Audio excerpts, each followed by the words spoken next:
Hello leaders, welcome to AP भैया की math की क्लास। कैसे हो आप सभी लोग? उम्मीद करता हूँ बहुत अच्छे होंगे, बहुत हेल्दी होंगे, अपने जीवन में बहुत कुछ मचा रहे होंगे, पढ़ाई लिखाई कर रहे होंगे। और जैसा कि सावन का महीना चल रहा है, सावन के पावन महीने की आप सभी को बहुत बहुत शुभकामनाएं। भोलेनाथ की महिमा आप लोगों के हमेशा बरसती रहे। खैर, आज क्या करने वाले हैं भैया?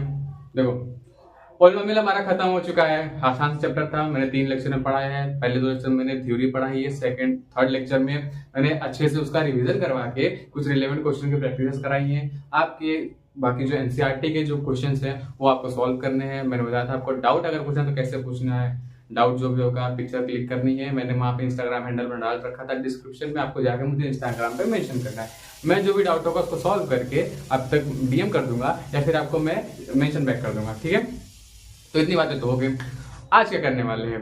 तो देखो, पॉलिनोमियल पढ़ चुके थे। अब उसके बाद ये नेक्स्ट चैप्टर जो है हमारा लीनियर इक्वेशन इन टू वेरिएबल्स, आज हम उसके बारे में कुछ पढ़ने वाले हैं। ठीक है, क्या पढ़ने वाले हैं आज हम? लीनियर इक्वेशन इन टू वेरिएबल्स। तो टाइम वेस्ट नहीं करते हैं, चलो आगे बढ़ते हैं। तो जैसा कि हम लोगों ने पॉलिनोमियल चैप्टर में पढ़ा था, जो पॉलिनोमियल होता है, ठीक है, जो पॉलिनोमियल होता है वो होता है पीएक्स, ठीक है, px polynomial of variable x such that, चलो 2x + 1 है ना, ये हमारा पॉलिनोमियल होता था पिछले चैप्टर में। पहले आओ डाउट आता है सर, सॉरी भैया, है ना, भैया बोलते ना, भैया इक्वेशन क्या होता है? भैया इक्वेशन क्या होता है? अरे भैया इक्वेशन, आओ देखते हैं। अच्छा, क्या है अब? इक्वेशन। ठीक है, क्या है? इक्वेशन। इक्वेशन क्या होता है? ठीक है, क्या होता है इक्वेशन? चलो इक्वेशन तुमको लीनियर इक्वेशन बता, सीधे लीनियर इक्वेशन क्या होता है इसको रेस करते हैं। सीधे लीनियर इक्वेशन क्या होता है भैया? लीनियर इक्वेशन क्या होता है? लीनियर इक्वेशन क्या होता है? लीनियर इक्वेशन क्वेश्चन मार्क, ठीक है, लीनियर इक्वेशन क्या होता है ना? लीनियर इक्वेशन क्या होता है? तो जब कभी भी हम किसी पॉलिनोमियल पीएक्स को, किसको?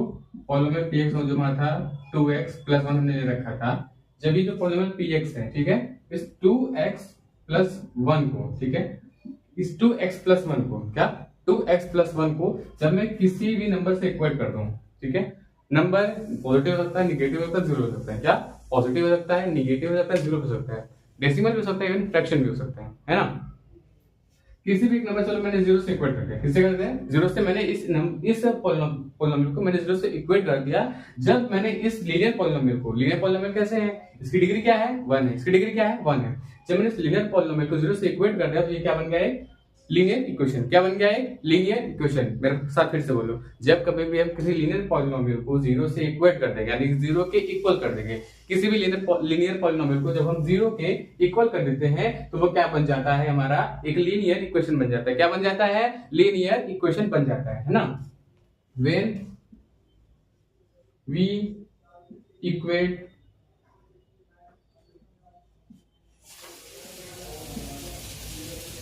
a linear polynomial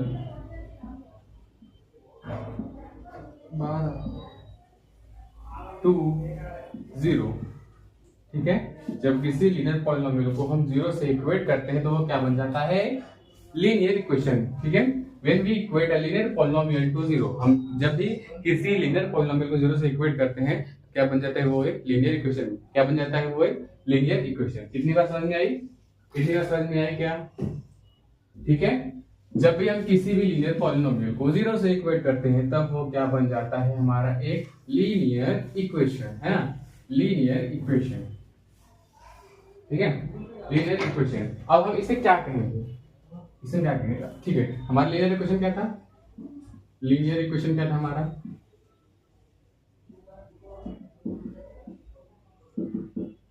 2x + 1 = 0, है ना? क्या था हमारा लीनियर इक्वेशन? हमारा ये था, अभी हमने थोड़ी देर पहले ये पढ़ा था, जी भी हमने नहीं पढ़ा था। अब क्या है इसके बाद? क्या है मतलब इसमें और क्या ही चीज है? तो ये लीनियर इक्वेशन जो है वो कितने वेरिएबल का है? कितने वेरिएबल का है? इसमें कितने वेरिएबल्स हैं? एक वेरिएबल, एक वेरिएबल, है ना? एक वेरिएबल ये रहा, सॉरी एक वेरिएबल ये रहा, ये हमारा कांस्टेंट टर्म है। x हमारा वेरिएबल टर्म है और 1 हमारा जो है वो कांस्टेंट टर्म है। ठीक है भैया, इतनी बातें हमने पॉलिनोमियल में डिस्कस की थी। इसका जनरल फॉर्म क्या होगा? सोचा इसके बारे में? हाँ हाँ, इसका जनरल फॉर्म क्या होगा? इसका जनरल फॉर्म इस लीनियर इक्वेशन का जो linear equation in one variable है, कौन सा वेरिएबल का है? एक वेरिएबल। कौन सा वेरिएबल का है ये? कितने वेरिएबल्स का है ये? सिंगल वेरिएबल है, सिंगल वेरिएबल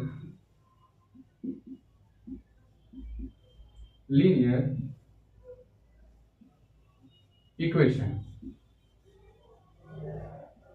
ठीक है, ये सिंगल वेरिएबल लीनियर इक्वेशन है, सिंगल वेरिएबल लीनियर इक्वेशन है ना। तो अब इसका जनरल फॉर्म क्या होता है और देखते हैं जनरल फॉर्म कैसे देखते हैं। किसी भी इक्वेशन का एक जनरल फॉर्म होता है, ठीक है, किसी भी इक्वेशन का एक जनरल फॉर्म होता है। इसका जनरल फॉर्म कैसे लिखेंगे? इसका जनरल फॉर्म हम कैसे लिखेंगे? इसका जनरल फॉर्म कैसे लिखेंगे? तो देखो, इसमें कुछ एक्स क्वांटिटी है ना, कुछ एक्स क्वांटिटी है, कुछ कांस्टेंट है ना। इसमें कुछ एक्स क्वांटिटी है, कुछ कांस्टेंट है। इसको हम कहेंगे, चलो, जो इसका कोफिशिएंट टर्म है, इसका जो कोफिशिएंट टर्म कौन है? 2 का। 2 का कोफिशिएंट टर्म कौन है? सर, एक्स का कोफिशिएंट टर्म कौन है? 2 है। एक्स का कोफिशिएंट टर्म कौन है? 2 है ना। तो यहाँ पे आ जाएगा ए, ठीक है, ए है ना।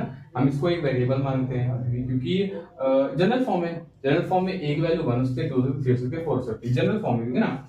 फिर यहाँ पे हमारा क्या आएगा? कांस्टेंट टर्म, एक है कांस्टेंट टर्म इक्वल्स टू 0। ये हमारा बन गया linear equation in one variable का जनरल फॉर्म। क्या है ये? Linear equation in one variable का general form, linear equation in one variable का जनरल फॉर्म। ये तो इतनी बातें तो समझ में आ गई सर कि एक हो गया जनरल फॉर्म और एक हो गया ये इक्वेशन फॉर्म, है ना। अब इसमें कुछ बातें ध्यान देनी है, जैसे क्या है, a belongs to real number, है ना। A belongs to real number, real number क्या होते हैं?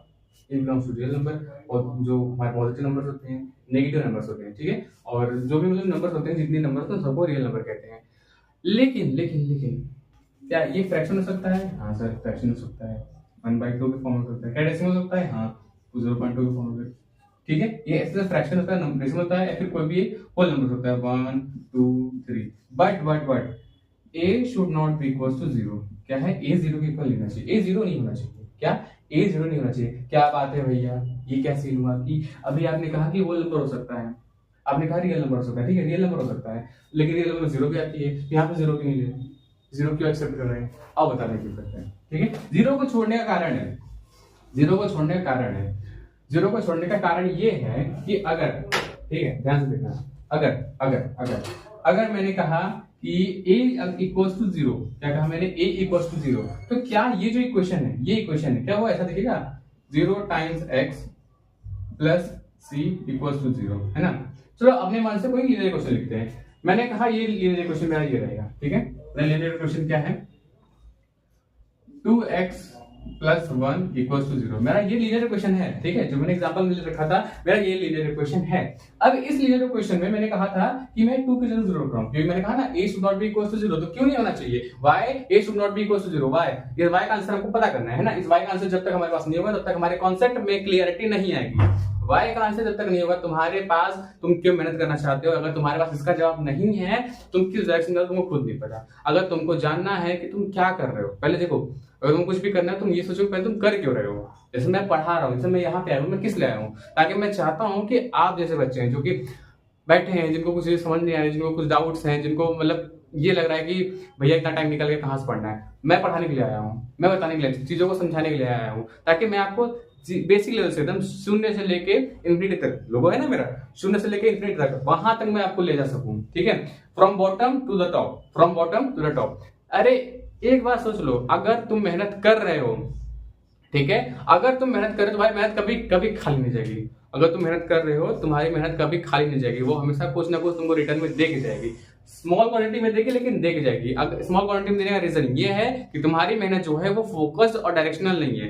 तुम्हारी मेहनत हमेशा जो है वो फोकस्ड होनी चाहिए और डायरेक्शनल होनी चाहिए, यानी कि तुम जो काम कर रहे हो उसी काम में लगन से करो, ये नहीं कि डिस्ट्रैक्टेड रहो, ये करो, क्या पता चला मैं फोन लिया, चलो मैं फोन लेता हूँ, पढ़ता हूँ। पढ़ने के लिए तुम फोन उठाए, आधे घंटे तुमने फोन उठाए, आधे घंटे क्लास की, एक नोटिफिकेशन मिलता है इंस्टाग्राम का, चल दे तुम इंस्टाग्राम पर स्क्रॉल करने लगे। क्योंकि देखो इंस्टाग्राम पे एक रील होती है 30 से 45 सेकंड की, वो तुम्हारा टाइम कब खा जाता तुमको खुद समझ नहीं आता। फिर कुछ बच्चे ऐसे बोलते हैं जो गेम्स खेल रहे हो गए, फ्री फायर हो गया, पबजी हो गई, जो भी कितनी सारी गेम्स हैं, हालांकि हम भी पहले खेलते थे, ठीक है, हम भी वो नहीं है, हम भी पहले खेलते थे, बट एक फेस होता है, ठीक है।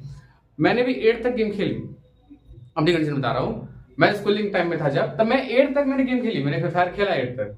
अभी भी गेम में, मतलब गेम में उतना इंटरेस्ट अब रह नहीं गया, पहले ऐसा गेम ही नहीं रहेगा तो इंटरेस्ट कहां से रहेगा। बट स्टिल एक फ्लो था, एक टाइम था, अब टाइम बीत चुका है, मेहनत करने की बारी है। अब तुम्हारी नीड है, तुमको, तुम अपनी नीड, तो तुम्हारी तुमको नीड है ना, उसको पूरा करो, अपने ऊपर काम करो। क्योंकि अगर अब तुम अपने ऊपर काम नहीं करोगे तो तुम्हारे लिए कोई काम करने वाला नहीं है, फिर तुम दूसरों के लिए काम करने वाले ही रह जाओगे।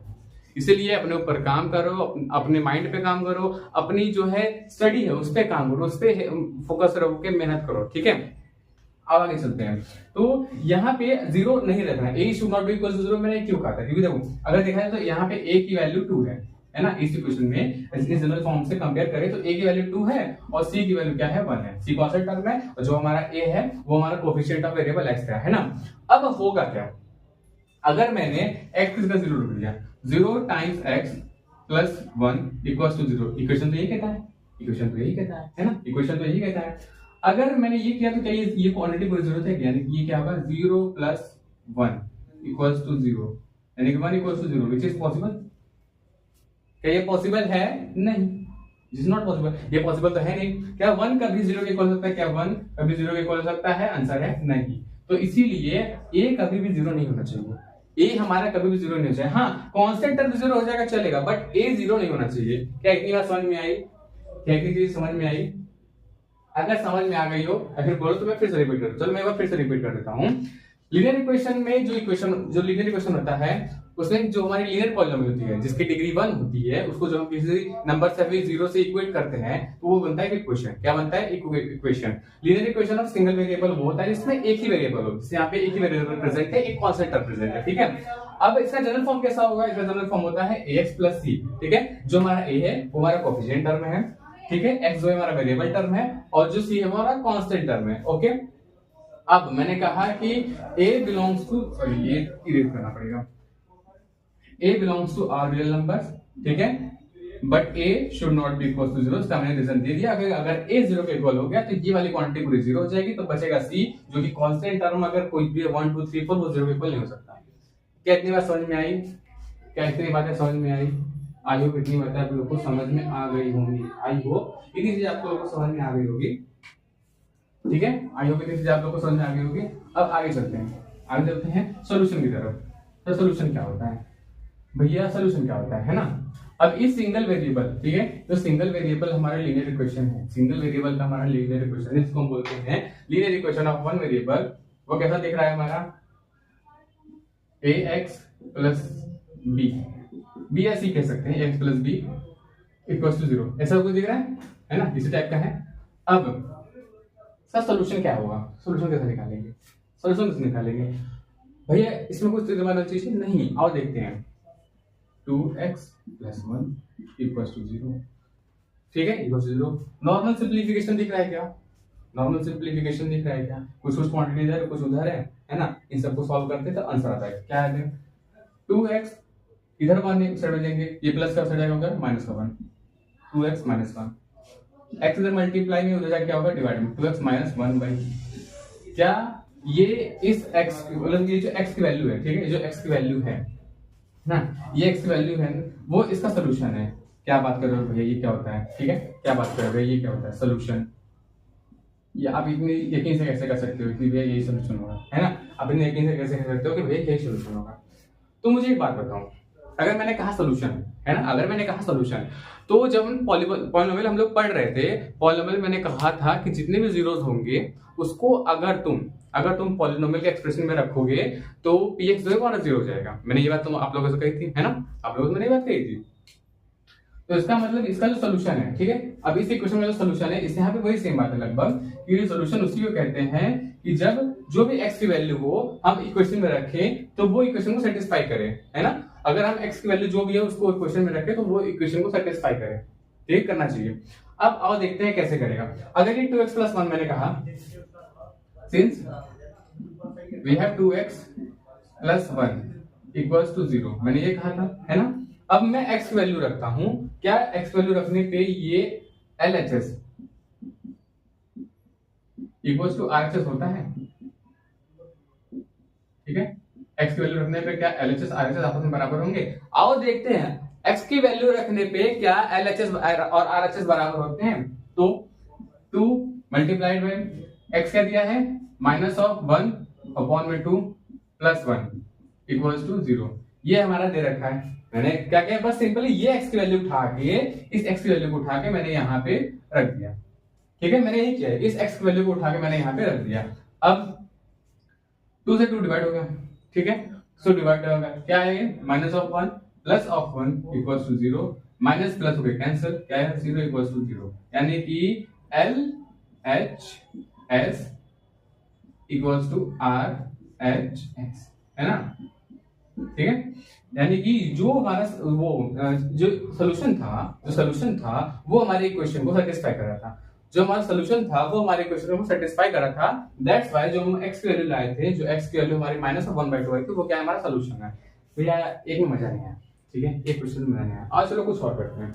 तो अब अपनी मर्जी से, ठीक है, अब अपनी मर्जी से हम कुछ इक्वेशंस लेंगे। अब अपनी मर्जी से हम कुछ इक्वेशंस लिखते हैं, है ना। अपनी मर्जी से कुछ इक्वेशन लेते हैं, कुछ उलझने बनाते हैं। जैसे x प्लस 1 इक्वल्स टू 0, और ये तो 1 हो गया। सेकेंड इधर लिखते हैं 2x प्लस 2 इक्वल्स टू 3। ये मैंने दो रैंडम इक्वेशन लिखे हैं, ठीक है, दो रैंडम इक्वेशन मैंने लिखे हैं। अब इसके हमको सोल्यूशन फाइंड करना है, इन दो रैंडम इक्वेशन के सोल्यूशन फाइंड करने हैं। सोल्यूशन क्या होंगे आओ देखते हैं, इन दो रैंडम इक्वेशन के सोल्यूशन क्या होंगे। जैसे मैंने बताया सॉल्व करना आ गया कि नहीं अभी तक, अगर नहीं आया फिर से देखो। नॉर्मल सिंप्लीफिकेशन मेथड है, ये x प्लस का 1 है, ठीक है, अब ये इधर जाएगा, है ना, जाएगा x equals to minus of 1, बस ये इसका सोल्यूशन है, ये इसका सोल्यूशन है ना, ये इसका सोल्यूशन है, ये इसका सोल्यूशन है। ये क्या बात कर रहे हो, रख के देखो ना, x के वैल्यूज में रखो। अगर ये x प्लस 1 था, 0 था, x वैल्यू क्या मैंने निकाली -1 प्लस 1 इक्वल्स टू 0, कट गया 0 इक्वल्स टू 0, क्या हुआ, हाँ हुआ। क्या ये इसका 0 कह सकते हैं, क्या ये इसका सोल्यूशन है, हाँ है। x की वैल्यू क्या यही है कि ठीक है। अब अगले क्वेश्चन में आते हैं, 2x प्लस 2 इक्वल्स टू 3, यही कहा है इसने, ठीक है, इसने यही कहा है। अब इस 2 को उधर भेजते हैं, 2x बराबर 3 माइनस 2x बराबर 1, x बराबर 1 अपॉन 2, क्या ये है x वैल्यू क्या है 1/2। क्या x वैल्यू 1/2 रखने पे, x की वैल्यू से इस इक्वेशन में रखने पे क्या आंसर 3 आना चाहिए। आओ चेक करते हैं, फिर से देख, ठीक है, मैथ जब तक चेक नहीं होता तो वेरीफाई कैसे करेंगे। 2x plus 2 equals 2x plus 2 है ना, अब इसमें रखते हैं हम x इक्वल्स टू 3 आना चाहिए ना, तो हम इसमें x वैल्यू रखते हैं। x वैल्यू क्या दे रखा है 1/2, 2 इंटू 1/2 प्लस 2, ठीक है, cancel out 1 plus 2 3 LHS equals to RHS। क्या LHS और RHS बराबर आ गए, ठीक है। क्या हम ये कह सकते हैं कि हमको सोल्यूशन फाइंड आउट करना आ गया, क्या हम ये कह सकते हैं कि हमको सोल्यूशन निकालना आ गया, है ना। अब एक और क्वेश्चन आता है कि भैया ये बताइए, चलिए हमको सोल्यूशन निकालना आ गया, ठीक है, जनरल फॉर्म पता चल गया हमको, linear equation in one variable का, हमको linear equation in one variable का सोल्यूशन पता निकालना आ गया। तो ये बताइए भैया कितने सोल्यूशन होंगे, ये बताइए भैया कितने सोल्यूशन होंगे, ठीक है। अब ये बताइए कितने सोल्यूशन होंगे।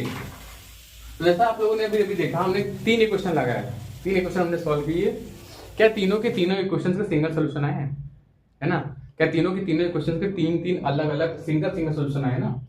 जब मैंने लिया था, ऐसे मैंने लिया था पहला क्वेश्चन, दूसरा क्वेश्चन था 2x प्लस 2 इक्वल्स टू 3, ये हमारा जब क्वेश्चन था, जब इसको हमने सॉल्व किया तो कितने सोल्यूशन आए थे, ओनली 1, ठीक है। कैसे आए थे, लेवल फिर से बात करते हैं, 1 x की वैल्यू क्या थी 1.5, है ना, 1.5 आई थी। तो क्या मैं ये कह सकता हूँ कि हाउ मेनी सोल्यूशन का जो आपको जवाब है वो आपको मिल चुका होगा, हाउ मेनी सॉल्यूशंस,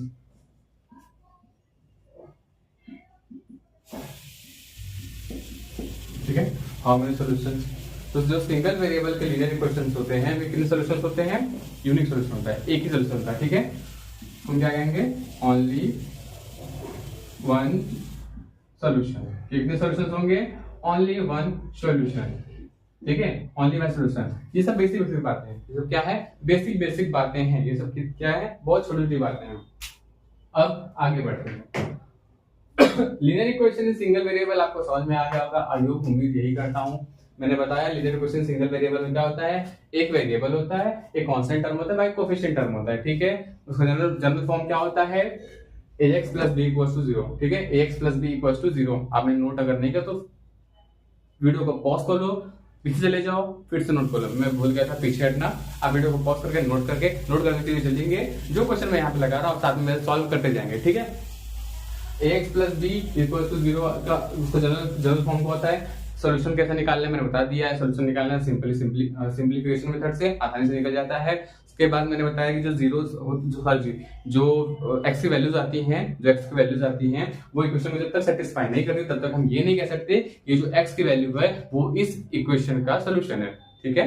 जो x की वैल्यू आती है, ध्यान सुनना, जो भी x की वैल्यू हमारी आएगी, जब तक वो हमारे इक्वेशन को सेटिस्फाई नहीं करेगी तब तक हम ये नहीं कह सकते कि वो जो इक्वेशन है, यानी कि सॉरी वो जो सोल्यूशन है, वो जो x की वैल्यू है वो हमारे इस इक्वेशन का एक सोल्यूशन है, ठीक है। और एक linear equation of single variable में कितने सॉल्यूशंस आते हैं? सिर्फ एक ही सॉल्यूशन मिलते हैं। अगर सिंगल वेरिएबल का एक लीनियर इक्वेशन है तो उससे कितने सॉल्यूशंस आएंगे? ओनली वन सॉल्यूशंस आएंगे। आई होप इतनी बातें आप लोगों को क्लियर होगी, है ना। अब हम आगे बढ़ते हैं linear equation of double variables, ठीक है। Linear equations of double variables के तरफ बढ़ते हैं। ये equation of two variables actually में जो हमको पढ़ना है, एक्चुअली क्या अभी तो इसके अभी आगे पढ़ना है, ठीक है। वेरिएबल्स, ठीक है, वेरिएबल। जैसे कि हमने अभी पहले देखा, तो लीनियर इक्वेशन क्या होता है? जब भी हम किसी एक्सप्रेशन को जीरो से इक्वेट करें तो हम उसे लीनियर इक्वेशन बोलते हैं। सिंगल वेरिएबल क्या होता है? उसमें एक वेरिएबल होते हैं, है ना। सिंगल वेरिएबल क्या होता है? उसमें एक वेरिएबल होते हैं। अब linear equation of two variables क्या होगा? कोई भी लीनियर पॉलिनोमियल, है ना, या फिर कोई भी लीनियर इक्वेशन जिसमें दो वेरिएबल्स हो उससे हम कहेंगे linear equation of two variables. जैसे पीछे क्या था? 2x plus 2 equals to 3, ये था, ये हमारा कौन था? Linear equation of single variable. अब मैंने कहा 2x plus 2y equals to 3, है ना। तो इसमें कितने वेरिएबल है? दो वेरिएबल है, 1 2। इसमें कितने वेरिएबल है? एक वेरिएबल है, सिंगल वेरिएबल, है ना। ये डिफरेंस होता है। जो भी linear equation of two variables के होते हैं, जो भी लीनियर इक्वेशन होते हैं टू वेरिएबल्स के, उसमें कितने वेरिएबल पाए जाते हैं? अक्सर दो वेरिएबल पाए जाते हैं, है ना। और इसके बारे में थोड़ा और इसको खोल के पढ़ते हैं और डीपली पढ़ते हैं क्या होता है linear equation of two variables. मैंने जैसे कहा x plus y equals to 2, ये एक मेरा linear equation of two variables है। क्या है? ये एक मेरा linear equation of two variables का एक इक्वेशन है। अब भैया इसका भी तो कोई जनरल फॉर्म होगा, जैसे linear equation of single variable का जनरल फॉर्म था, वैसे इसका भी तो कोई जनरल फॉर्म होगा। बिल्कुल होता है, आओ देखते हैं क्या होता है। आओ, मैंने कहा पिछली बार क्या था? कुछ x क्वांटिटी थी, फिर एक कांस्टेंट टर्म था। इस बार क्या है? कुछ y क्वांटिटी होंगी, ठीक है। इस बार क्या है? कुछ x क्वांटिटी थी पिछली बार ना। जनरल फॉर्म हम पढ़ रहे हैं, जनरल फॉर्म, ठीक है। पिछली बार क्या था? कुछ थी x क्वांटिटी, ठीक है। उसके बाद क्या थी? कुछ पिछली बार तो एक x क्वांटिटी थी linear equation of single variable में, फिर एक कांस्टेंट टर्म था। इस बार क्या है? कुछ y क्वांटिटी भी है ना, कुछ x है, कुछ y है ना, ठीक है। फिर क्या है? कांस्टेंट टर्म आता है, कांस्टेंट टर्म आता है। अरे भैया कांस्टेंट टर्म है कहाँ? फिर मैंने कहा क्या था? उसको हम जीरो के इक्वल करते हैं, है ना। तो क्या करते हैं? हम जीरो के इक्वल करते हैं। इतनी चीजें होती हैं, है ना, इतनी चीजें होती हैं। अब भाई इसमें क्या है? तो देखो हम ये कर सकते हैं ax प्लस by। अरे भैया पिछली बार तो b जो था वो कांस्टेंट टर्म था, ठीक है, पिछली बार इसलिए कांस्टेंट टर्म था क्योंकि वो सिंगल वेरिएबल था। यहाँ पे दो वेरिएबल्स हैं तो हम दो क्वांटिटी लिख सकते हैं। प्लस इस बार हमारा जो c है वो हमारा कांस्टेंट टर्म है, ठीक है। पिछली बार b कांस्टेंट टर्म था क्योंकि वो सिंगल वेरिएबल की बात चल रही थी। जब डबल वेरिएबल आएगा तो हम c को कांस्टेंट टर्म मान लेंगे अपना, ठीक है। अब ये है इक्वल के जीरो के इक्वल से, बट भैया यहाँ पे तो जीरो के इक्वल है नहीं, कर लो यार। X plus y minus of 2 equals to 0। क्या अब लग रहा है जनरल फॉर्म की तरह? क्या अब लग रहा है ये आपके जनरल फॉर्म की तरह? जी हाँ, ये आपका जनरल फॉर्म होता है linear equation of two variables. ये आपको क्या है? जनरल फॉर्म है linear equation of two variables. क्या आई होप आप लोग को एक चीज समझ में आई होगी? ठीक है, ये चीजें क्लियर है। Linear equation of two variables में क्या होता है? Linear equation of two variables में सिंपल सी बात है, एक लीनियर इक्वेशन होता है जिसमें दो वेरिएबल्स होते हैं। ठीक है, एक लीनियर इक्वेशन होता है जिसमें दो वेरिएबल्स होते हैं। दो वेरिएबल जो होते हैं, ठीक है, जो दो वेरिएबल्स होते हैं, इसकी एक खास बात है, ये जो दो वेरिएबल्स है, ठीक है, इसमें जो ए है ना, ए है, यहां पर बताता हूं, इसमें जो ए है ये बी है ना, जो ए और बी है, ए और बी है, ए एंड बी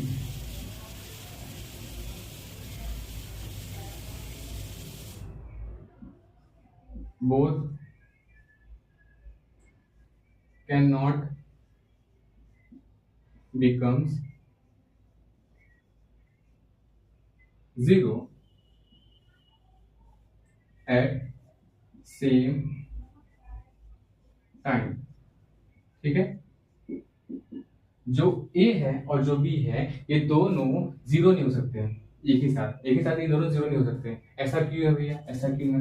अब सोचो जरा, सोचो तुम ही जरा, ये जो एक्सप्रेशन था, सॉरी, ये जो इक्वेशन है, ये जो इक्वेशन है, यहाँ पे ए था क्या, यहाँ पे बी है। हालांकि ए इक्वल टू 1 है, बी इक्वल टू 1 है यहाँ पे दोनों में, क्योंकि इसके मल्टीपल में क्या है 1, इसके मल्टीपल में क्या है 1 है। ठीक है, तो जब मैंने कहा कि ए और बी दोनों जीरो एक साथ नहीं हो सकते, एक साथ नहीं हो सकते, हालांकि एक बार ये जीरो हो सकता है, ठीक है, अगर ये जीरो हो गया तो भी एक क्वेश्चन है, ये जीरो होगा तो भी एक क्वेश्चन है, ठीक है, पर दोनों एक साथ जीरो नहीं हो सकते। क्यों नहीं हो सकते?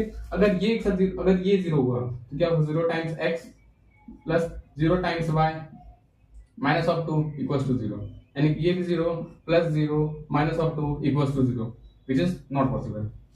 क्या पॉसिबल है? नहीं। क्या पॉसिबल है? नहीं। तो मैथ के रूल को फॉलो नहीं कर रहा। जी हाँ, इसीलिए जो ए है और जो बी है वो दोनों एक साथ जीरो नहीं हो सकते। जो ए है और जो बी है वो दोनों कभी भी एक साथ जीरो नहीं हो सकते, है ना।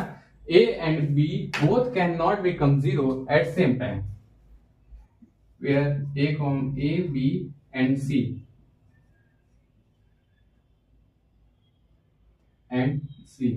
belongs to real number, है ना, belongs to real number, a b and c belongs to real number।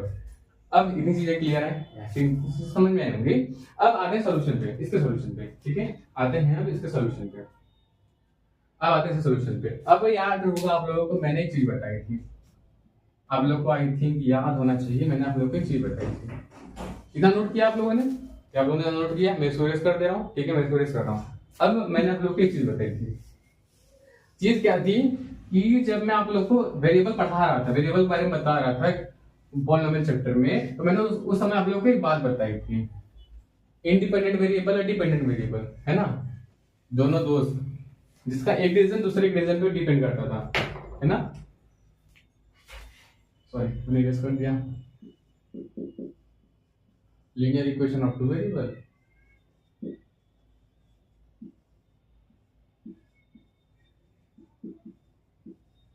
Two variables, general form क्या था? General form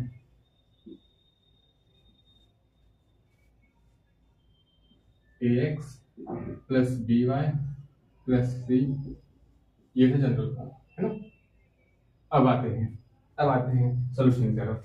solution of linear equation of two variables, है ना। सॉल्यूशन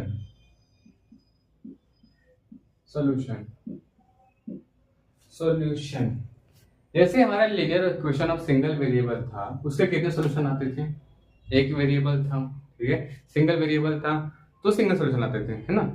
इतना हमने देखा था कि भैया सिंगल वेरिएबल है, सिंगल सॉल्यूशन आया, तो यहाँ पे भी शायद ऐसा होना चाहिए कि डबल वेरिएबल तो दो सॉल्यूशन आना चाहिए, बट ऐसा नहीं है। सॉल्यूशन दो आएंगे, बट कुछ चेंजेस होते हैं, और दिखाते हैं क्या चेंजेस होते हैं। जैसे मैंने कहा, एक जो क्वेश्चन था, एक्सप्रेशन है मेरा 2x plus y equals to 3, है ना, 2x plus y equals to 3। अरे फिर जनरल फॉर्म की तरह नहीं है। देखो, अगर मैं इसको इधर ला दूं, -3 हो जाएगा, इधर 0 आ जाएगा, जनरल फॉर्म की तरह बन गया। बट मैंने इसको थोड़ा सा इजी वे में, ताकि मैं एक स्टेप आगे चलूं, चलो मैं लिख देता हूँ तुम्हारे लिए। 2x plus y minus 3 equals to 0। ठीक है, अब खुश हो? अब क्या मैं इसको ऐसा लिख देता हूँ? हाँ, अब मैंने ये कहा कि हम मुझे इसका सोल्यूशन निकालना है। पिछली बार हम लोग क्या करते हैं, सिंपली उस क्वांटिटी को उधर भेज के एक्स की वैल्यू निकाल लेते हैं। अब यहाँ पे क्या करना पड़ेगा, यहाँ पे ठीक है, अगर एक सोल्यूशन एक इक्वेशन दिया है, दो वेरिएबल है, इसका सोल्यूशन निकालने के लिए हमको चाहिए थे मिनिमम दो इक्वेशन। दो वेरिएबल है, इसका सोल्यूशन निकालने के लिए चाहिए थे हमको मिनिमम दो इक्वेशन। बट अगर सिंगल इक्वेशन है तो सोल्यूशन कैसे निकलेंगे? सोल्यूशन निकलेंगे लेकिन मिक्स फॉर्म में निकलेंगे। कैसे? मैंने कहा 2x प्लस वाई, चलो इसी में रहते हैं, 2x प्लस वाई। अब ऐसे कौन से सम हैं जिनको करने पे ये आ जाए, है ना, जिनको करने पे ये आ जाए। एक साइड लेता हूँ एक्स वाई टर्म्स को, एक साइड लेता हूँ वाई वाई टर्म्स को, है ना। अगर क्या हो मैं x को 1 रखूँ, x को मैंने 1 रखूँ, 2 इंटू 1 यानी 2 प्लस कितना चाहिए, 2 प्लस 1 3, है ना। तो x को अगर मैं 2 रखता हूँ तो y क्या आना चाहिए 1। सॉरी, x को अगर मैं 1 रखता हूँ, x को अगर मैं 1 रखता हूँ y क्या आ रहा है 1, है ना, y क्या आ रहा है 1। अगर मैं x को 2 रखता हूँ y क्या आ रहा है -1। 2 2 4 -1 3, है ना। x को अगर मैं 3 रखता हूँ, x को अगर मैं 3 रखता हूँ 3 2 6 -3, y का -3। ठीक है, क्या ऐसे बहुत सारे सॉल्यूशन आते जाएंगे। तो अगर कोई भी एक इक्वेशन ऐसा है जिसमें दो वेरिएबल्स दिए हुए हैं, उससे कितने सॉल्यूशन आएंगे? Infinitely many solution. ठीक है, क्या आएंगे? Infinitely many solution. क्या ये बात आपको समझ में आई? इनफाइनाइटली मेनी सॉल्यूशन, है ना। अगर एक लीनियर इक्वेशन है इसमें दो वेरिएबल्स दिए हुए हैं तो उसके कितने सॉल्यूशंस आएंगे? इनफाइनाइटली मेनी सॉल्यूशंस आएंगे। आगे चलते हैं।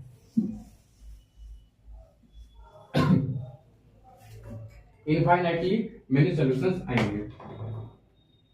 अब बढ़ते हैं अपने अगले टॉपिक की तरफ। सॉल्यूशन समझ में आ गया ना कि अगर सिंगल वेरिएबल का एक इक्वेशन दिया हुआ है तो उसके एक यूनिक सॉल्यूशन आएंगे, बट डबल वेरिएबल का एक ही इक्वेशन दिया हुआ है तो उसके इनफाइनाइटली मेनी सॉल्यूशंस आएंगे। अभी हमने कैसे आएगा वो हमने देख लिया कि जब ये इंडिपेंडेंट वाला खेल नहीं हुआ कि जब x की वैल्यू बदलेगी y कुछ वैल्यू आएगी। जब हम x अपना तो इंडिपेंडेंट है, इसमें हम चेंज लाएंगे, इसमें अपना चेंज आएगा, x की वैल्यू में चेंज लाएंगे, y में चेंज आएगा। सिंपल देखो ना, अगर मैं ये भी कह देता हूँ y equals to 3 - 2x, simple सी बात है। मैं x की वैल्यू जो रखूंगा y की वैल्यू अलग आती जाएगी। x की वैल्यू मैंने 1 रखी थी, y की वैल्यू क्या आई थी 1 आई थी। x की वैल्यू मैंने 2 रखी, y की वैल्यू क्या आएगी -1 आएगी। x की वैल्यू मैंने 3 रखी, y की वैल्यू क्या आएगी -3 आएगी। x की वैल्यू मैंने 4 रखी, y की वैल्यू आएगी -5 आएगी, है ना। मैं जैसे जैसे x की वैल्यू रखते जाऊंगा y की एक डिस्टिंक्ट अलग अलग वैल्यू आती जाएगी। तो इसीलिए कहते हैं कि अगर डबल वेरिएबल का यानी टू वेरिएबल्स का कोई एक लीनियर इक्वेशन है तो उसके कितने सॉल्यूशंस आएंगे? इनफाइनाइटली मेनी सॉल्यूशंस आएंगे। मेरे साथ बोलो कितने सॉल्यूशंस आएंगे? इनफाइनाइटली मेनी सॉल्यूशंस आएंगे, है ना। तो अब आगे बढ़ते हैं, कितनी चीजें क्लियर आई थी। अब आगे बढ़ते हैं। अब चलते हैं उस टॉपिक की तरफ जिसको हमें आज पढ़ना है। अब आती है बारी उस टॉपिक की जो आज हम पढ़ने के लिए आए हैं, pair of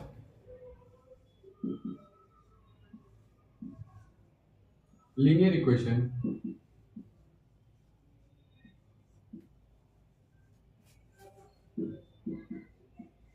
in two variables.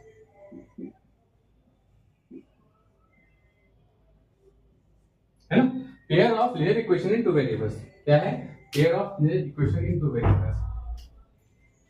जाहिर सी बात है, एक लीनियर इक्वेशन है, चल दो लीनियर इक्वेशन है, पेयर का है ना, पेयर का है यानी कि दो, एक जोड़ा है, लीनियर इक्वेशन का एक जोड़ा है। कितने वेरिएबल्स के? दो वेरिएबल्स वाले के।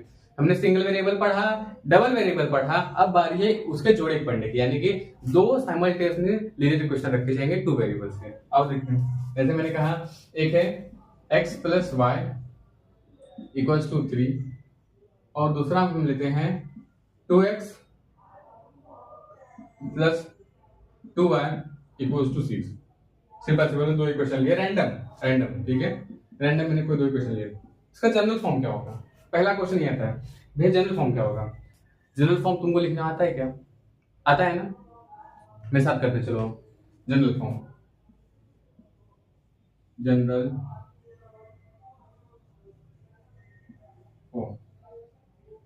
है ना, जनरल फॉर्म। क्या कुछ एक एक्स क्वांटिटी है, ठीक है, इस वाले में क्या है, कुछ एक्स क्वांटिटी है, इस वाले में क्या है, कुछ y क्वांटिटी है, इस वाले में क्या है, कुछ कांस्टेंट टर्म है ना।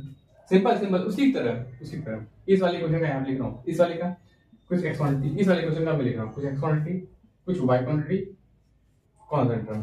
क्या है, दोनों जीरो के इक्वल है ना, क्या है, जीरो के इक्वल है। क्या इतनी बात समझ में आई अभी तक क्योंकि हम ऐसे ही बना रहे थे, अभी तक इतनी बात समझ में आई। अब और चलते हैं, यहाँ पे हम क्या रखे थे पिछली बार, a, यहाँ पे b, यहाँ पे c, तो यहाँ क्या रखेंगे, तो इसको क्या हम ये कह सकते हैं, इसका a, इसका b, इसका c, ठीक है, a b c है ना। क्या इन दोनों के अलग अलग जनरल फॉर्म ऐसे बनेंगे, क्या इन दोनों के अलग अलग जनरल फॉर्म ऐसे बनेंगे, भाई कुछ तो छूट रहा है क्योंकि इन दोनों का एक कॉमन आ रहा है। क्या हम ये कह सकते हैं, इसको हम a1 मान लो, इसको a2 मान लो, इसको a1 कह दो, इसको a2 कह दो, इसको b1 कह दो, इसको b2 कह दो। जाहिर सी बात है, a1 a2 b1 b2, इसको कह दो c1, इसको कह दो c2। हो गया, प्रॉब्लम सॉल्व हो गई। ये था हमारा general form of linear pair of linear equation of two variable. क्या इतनी चीज क्लियर है, क्योंकि देखो जब तक क्लियर नहीं होगी चीजें, जब तक कॉन्सेप्ट क्लियर नहीं होगा तब तक क्वेश्चन प्रैक्टिस करने हैं, फिर क्वेश्चन लगाने में प्रॉब्लम आएगी। जब मैंने कहा कि ये इक्वेशन 1 है, इसका जनरल फॉर्म कैसा होगा, तो आपको याद होना चाहिए, इसका जनरल फॉर्म होना चाहिए a1x plus b1y plus c1 equal to 0। ठीक है, जब मैंने कहा इक्वेशन नंबर 2 है, इसका जनरल फॉर्म कैसा होगा, तो कहना चाहिए a2x plus b2y plus c2 equal to 0। क्या इतनी बातें समझ में आई हैं, क्या इतनी बातें समझ में आई हैं। अब आगे चलते हैं, क्या इतनी बातें समझ में आई है, तो चलते हैं आगे। ठीक है, अगर इतनी बात समझ में आ गई हो, क्या समझ में आ गई हो तो बोल देना कमेंट में, कमेंट तुम्हारे पास पड़ा है उसमें कमेंट कर देना कुछ अच्छा सा, जो भी तुमको अच्छा लगे। ठीक है, जो भी अच्छा लगे तुम कमेंट कर देना, कमेंट में से देना। अब लेकिन इसमें भी कुछ कंडीशंस है, इसमें भी कुछ कंडीशन क्या है, a1, ठीक है, a1 and b2, a1 and b2 should not equal to 0 same time. ठीक है, a1 and b2 same time zero नहीं हो सकते। उसी तरह a2 and b1 same time पे जीरो इक्वल नहीं सकते हैं। a1 और b2 सेम टाइम पे जीरो नहीं हो सकते, सेम टाइम पे एट सेम टाइम। ठीक है, एट सेम टाइम। और एक कंडीशन क्या है, a1 b1 c1 and a2 b2 c2 belongs to real number। कहने का मतलब है a1 और b2 एक साथ जीरो नहीं होनी चाहिए, b1 एंड c2, ठीक है, a2 एंड a2, एक सेकंड, कुछ अपोजिट लग रहा है, हाँ सॉरी, यहाँ पे होगा a1 एंड b1, मिस्टेक हो गया, भारी मिस्टेक हो गया, मैं भी क्या कर रहा हूँ, इंटरचेंज कर दिया, भारी मिस्टेक हो गया। याद करो, जब मैंने बताया था solution pair of linear equation of two variables, मैंने वहां पे कहा था कि जो उसका जनरल फॉर्म होता है ax plus by plus c, है ना, ax plus by plus c जो जीरो के इक्वल नहीं होना चाहिए, सॉरी a और b एक साथ जीरो के इक्वल नहीं हो सकते। मैंने वहां पे कहा था पिछली थोड़ी देर पहले, अगर नहीं याद है पीछे वीडियो को फिर से रिवाइंड करो, पीछे जाओ और देखो। ठीक है, उसी तरह क्या ये और ये एक साथ जीरो हो सकते हैं, यानी कि a1 और b1 क्या एक साथ जीरो हो सकते हैं, नहीं सकते। क्या एक साथ जीरो हो सकते नहीं, अगर a1 और b1 एक साथ जीरो हो गए तो है सिर्फ कांस्टेंट टर्म, और कांस्टेंट टर्म कोई नंबर होता जो कि जीरो के इक्वल नहीं हो सकता, पॉसिबल ही नहीं है। ठीक है, तो वहीं पे हम लिखने जा रहे हैं a1 and b1 should not equals to 0 at same time, है ना। तो जरा क्या ये a2 और b2 भी एक साथ जीरो नहीं हो सकते, जी हाँ, a2 and b2 should not equals to 0, क्या होगा ये, at same time,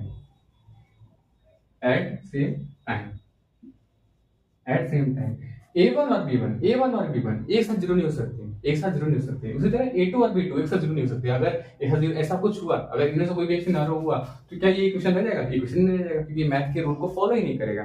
ठीक है, तो क्या ये मैथ के रूल को फॉलो करेगा, नहीं करेगा। अब एक और कंडीशन क्या थी, एक और चीज क्या थी इसमें, a1 b1 एंड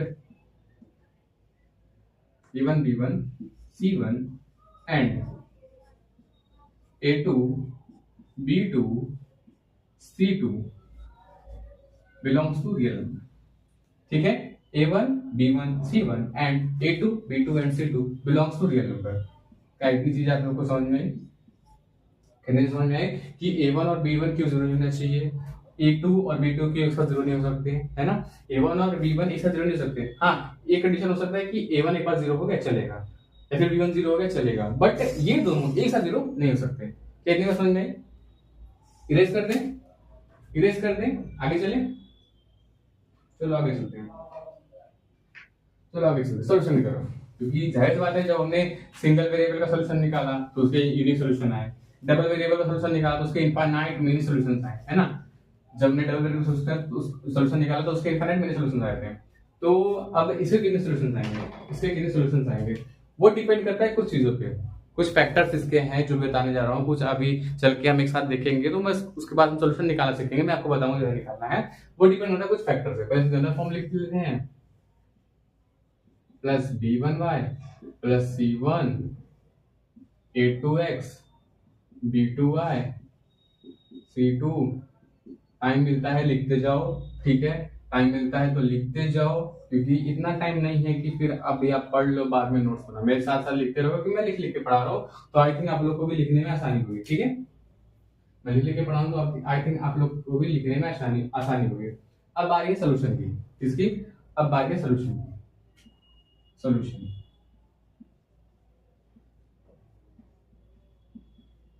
इस इक्वेशन का, इन दोनों इक्वेशन का सोल्यूशन, इन दोनों इक्वेशन का सोल्यूशन निकालने के हमारे पास चार मेथड है, ठीक है? सोल्यूशन निकालने के हमारे पास कितने मेथड है? टोटल चार मेथड है। कितने मेथड? टोटल चार मेथड है। पहला कौन सा है? सब्स्टिट्यूशन मेथड, दूसरा एलिमिनेशन, तीसरा क्रॉस मल्टीप्लिकेशन, जो कि आपके सिलेबस इस बार नहीं है, आपकी सीबीएसई के सिलेबस इस बार नहीं है। क्रॉस मल्टीप्लिकेशन तो सीबीएसई के सिलेबस में नहीं है, तो हम नहीं पढ़ने वाले। चौथा कौन सा है? ग्राफिकल मेथड, है ना? ये चार मेथड है, इसमें से हमको एक नहीं पढ़ना है, क्रॉस मल्टीप्लिकेशन। तो हमें कौन कौन सा पढ़ना है? सब्स्टिट्यूशन मेथड, एलिमिनेशन मेथड और ग्राफिकल मेथड, ठीक है? हमको ये तीन मेथड पढ़ने हैं। एक सेकंड, हमको तीन मेथड पढ़ने हैं, है ना? तो सॉल्यूशन क्या होगा? सॉल्यूशन क्या होगा? सॉल्यूशन क्या होगा? x और y की ऐसी वैल्यू, ठीक है, the value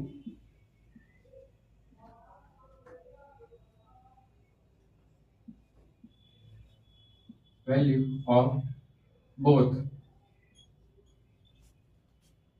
x and y which, marker निकल रहा है एक second, which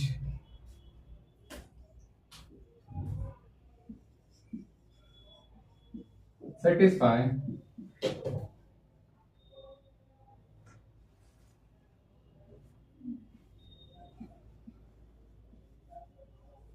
both equations।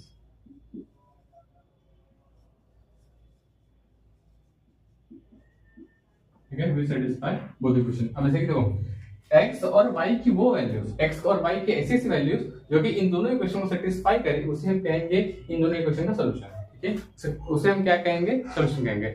x और y की वो वैल्यू जो इन दोनों इक्वेशन को क्या करे? सेटिस्फाई करे, उसे हम क्या कहेंगे? सॉल्यूशन कहेंगे, है ना? उसे हम क्या कहेंगे? सॉल्यूशन कहेंगे। अब वो सॉल्यूशन निकालते कैसे हैं, ठीक है?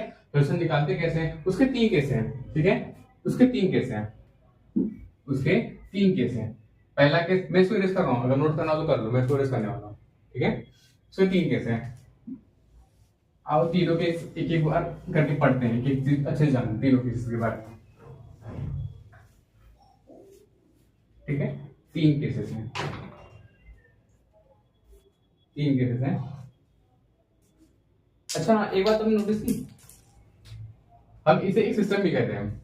जो लीनियर इक्वेशन के जो पेयर्स होते हैं उन्हें हम क्या कहते हैं? एक सिस्टम भी कहते हैं, है ना? तो सिस्टम में दो चीजें होती हैं, एक होता है कंसिस्टेंट, एक होता है इनकंसिस्टेंट। भैया ये क्या होता है? थोड़ा टिपिकल चीज है, कुछ नहीं है, बताते हैं, रुक जाओ और देखते हैं। केस वन क्या था हमारा? केस वन, केस वन क्या होगा? केस वन में क्या होगा? यूनिक सोल्यूशन होगा, ठीक है? Unique solution. केस वन क्या होगा? क्या तो यूनिक सोल्यूशन है, यानी कि जो हमारा लीनियर इक्वेशन आया है, पेयर जो हमारा पेयर है, जो सिस्टम है लीनियर इक्वेशन का, उसका यूनिक सोल्यूशन है, यूनिक सोल्यूशन, ठीक है? तो उसका क्या है? Unique solution. फिर केस टू क्या है? केस सेकंड में क्या होगा, केस सेकंड में क्या होगा, जो भी लीनियर इक्वेशन हमारा पेयर है, जो भी सिस्टम ऑफ लीनियर इक्वेशन है हमको मिला, जो हम सॉल्व कर रहे हैं, उसमें क्या है कि इनफाइनाइटली मेनी सॉल्यूशंस हैं। ठीक है, कितने? इनफाइनाइटली मेनी सॉल्यूशंस हैं, मेनी सॉल्यूशंस, है ना। अब थर्ड केस क्या है, केस थ्री। केस थर्ड क्या है कि जो हमारा सिस्टम ऑफ लीनियर इक्वेशन हमको जो मिला है, जो हमारा पेयर ऑफ लीनियर इक्वेशन मिला है, उसमें कोई सॉल्यूशन, उसमें कोई सॉल्यूशन नहीं है, सो नो सॉल्यूशन। ये क्या बात है, क्योंकि अगर इक्वेशन है उसका कोई सॉल्यूशन तो होगा, बट यहाँ पे नो सॉल्यूशन, ये कैसे पॉसिबल है, ये कैसे पॉसिबल है, ये कैसे पॉसिबल है, सॉल्यूशन है। ठीक है, तो पता है यहाँ बात क्या चल रही है, जैसे इक्वेशन वन था, है ना, इक्वेशन वन था, इसका कोई सॉल्यूशन है, इससे कुछ सॉल्यूशन है। ठीक है, equation one of two variables है, मैंने कहा था equation one of two variables है, अगर दो वेरिएबल का एक इक्वेशन, उसके कितने बहुत सारे सॉल्यूशन होंगे, तो कुछ इसके सॉल्यूशन होंगे, कुछ इसके सॉल्यूशन होंगे। ठीक है, कुछ इसके सॉल्यूशन हुए ऐसे जो कि इसके सॉल्यूशन में कॉमन आ गए, कुछ ऐसे इसके सॉल्यूशन हुए जो इसके सॉल्यूशन में कॉमन आ गए। दो इक्वेशन है, दो अलग अलग इक्वेशन के अगर हम दो अलग अलग सॉल्यूशंस का चार्ट बनाए, ठीक है, अगर दो अलग अलग सॉल्यूशन निकालेंगे, तो अगर लेट से इसका सॉल्यूशन आए a, b, लेट सपोज करता हूँ, चलो बहुत सारा कचरा हो जाएगा, और कुछ अलग इक्वेशन लेते हैं। लेट से इसका एक सॉल्यूशन आया 1, 1, ये इक्वेशन बनता है, -1, 3, ये 2 का, मतलब लेट सपोज कर रहे हैं अभी। ठीक है, फिर 4, 1, और उसी टाइम इसका भी सॉल्यूशन आ गया 4, 1, है ना, उसी टाइम इसका सॉल्यूशन आया 3, 2, इसका आया 3, 2, है ना, इसका आया 3, 2, इसका आया 5, 6, इसका भी आया 5, 6, बस सपोज कर रहे हैं, सपोज कर रहे हैं। ठीक है, तो देखा जाए तो 1, 2, 3 इसके क्या मल्टीपल सॉल्यूशंस आ रहे हैं, क्या इसके मल्टीपल सॉल्यूशन मैच कर रहे हैं, क्या इन दोनों में ये सॉल्यूशन कॉमन है, ये सॉल्यूशन कॉमन है, ये सॉल्यूशन कॉमन है, कॉमन है क्या, सॉल्यूशन तीन सॉल्यूशन इन दोनों इक्वेशन के कॉमन है ना, तो हम ये कह सकते हैं क्या इनफाइनाइटली मेनी सॉल्यूशन से आते जाएंगे, क्योंकि बहुत सारे सॉल्यूशन कॉमन मिल चुके हैं। तो वो कौन सा केस आएगा, हमारा सेकंड केस, जिसमें होगा इनफाइनाइटली मेनी सॉल्यूशन। अब एक केस ऐसा भी होगा, एक केस ऐसा भी होगा कि जहां पे हम इक्वेशन को सॉल्व करेंगे, बहुत सारे सॉल्यूशंस तो उसके आएंगे। ठीक है, इसके कुछ डिफरेंट सॉल्यूशंस हैं, इसके कुछ डिफरेंट सॉल्यूशंस हैं, सॉल्यूशंस तो आएंगे बहुत सारे, बट उन दोनों सॉल्यूशन के चार्ट्स हैं, दोनों सॉल्यूशन में अगर देखा जाए तो कॉमन कौन सा मिलेगा, सिर्फ एक सॉल्यूशन कॉमन मिलेगा, तो उसमें हम कहेंगे कौन सा सॉल्यूशन, यूनिक सॉल्यूशन। कौन सा सॉल्यूशन, यूनिक सॉल्यूशन, जो कि ऐसा सॉल्यूशन है कि इन दोनों इक्वेशन को सेटिस्फाई कर रहा है, ऐसा सॉल्यूशन जो कि इन दोनों इक्वेशन को सेटिस्फाई कर रहा है। ऑन दी अदर हैंड, ये जो तीन इक्वेशन आए थे, इन तीनों में से अगर हम कोई भी रखें तो भी सेटिस्फाई करता है, वो किस किस का आता है, लेकिन इनफाइनाइटली मेनी सॉल्यूशंस का आता है। बट यहाँ पे क्या है, यूनिक सॉल्यूशन का है, तो यूनिक सॉल्यूशन में केवल एक सॉल्यूशन आएगा, ऐसा सॉल्यूशन आएगा जो कि इन दोनों इक्वेशन को सेटिस्फाई करेगा। आई थिंक इनकी बात क्लियर होगी। और नो सॉल्यूशन केस में क्या होगा, कोई भी दोनों का कोई भी कॉमन सॉल्यूशन नहीं मिलने वाला, दोनों का कोई भी कॉमन सॉल्यूशन नहीं मिलेगा, तो अब हम उसे कहेंगे ये एक नो सॉल्यूशन मेथड है। कौन सा है, एक नो सॉल्यूशन मेथड है। इसको रेज कर दूं, इसको रेज कर दूं, ठीक है, अब चलो आगे चलते हैं।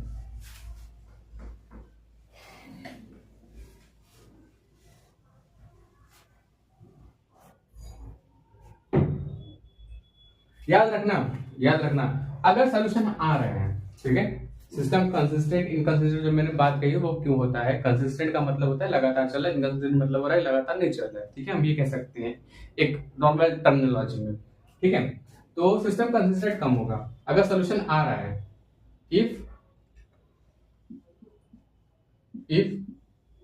There is solution then system क्या होगा, कंसिस्टेंट होगा।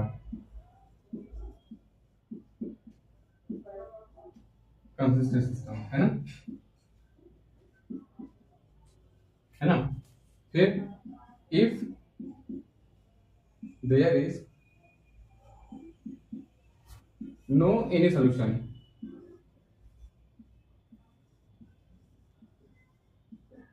अगर कोई सॉल्यूशन नहीं है तो सिस्टम कैसा होगा, इनकंसिस्टेंट। ठीक है, इनकंसिस्टेंट। ये बहुत बेसिक बेसिक बातें हैं, कंसिस्टेंट इनकंसिस्टेंट, ठीक है।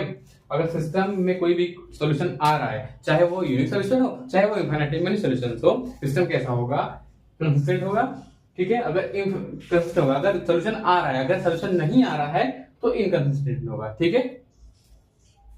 ठीक है, आगे चलते हैं। अब सॉल्यूशन निकालने की बारी हमारी आ रही है। सॉल्यूशन कैसे निकालना है, सॉल्यूशन कैसे निकालेंगे, तो मैंने कहा था सॉल्यूशन निकालने के कितने मेथड हैं, 4 मेथड, सब्स्टिट्यूशन, एलिमिनेशन, ग्राफिकल और क्रॉस मल्टीप्लिकेशन, है ना।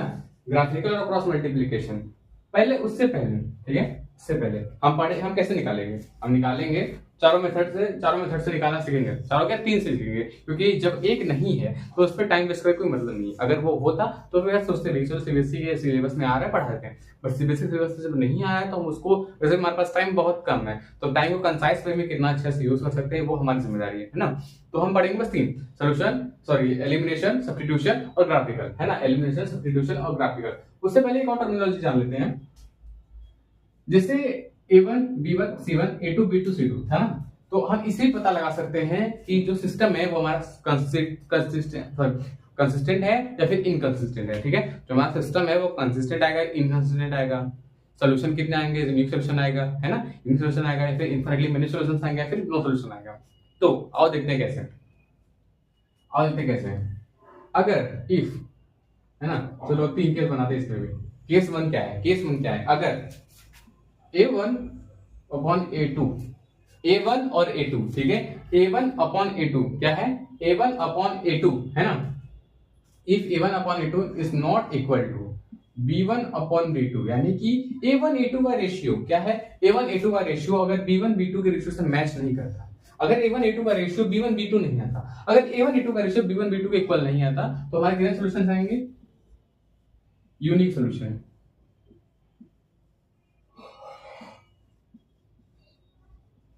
Unique solution. भैया ये कैसे हो गया, ये क्या चमत्कार है, चमत्कार है नहीं, होता है, और दिखाते कैसे होता है, दिखाएंगे, ठीक है, वेट करो, दिखाएंगे।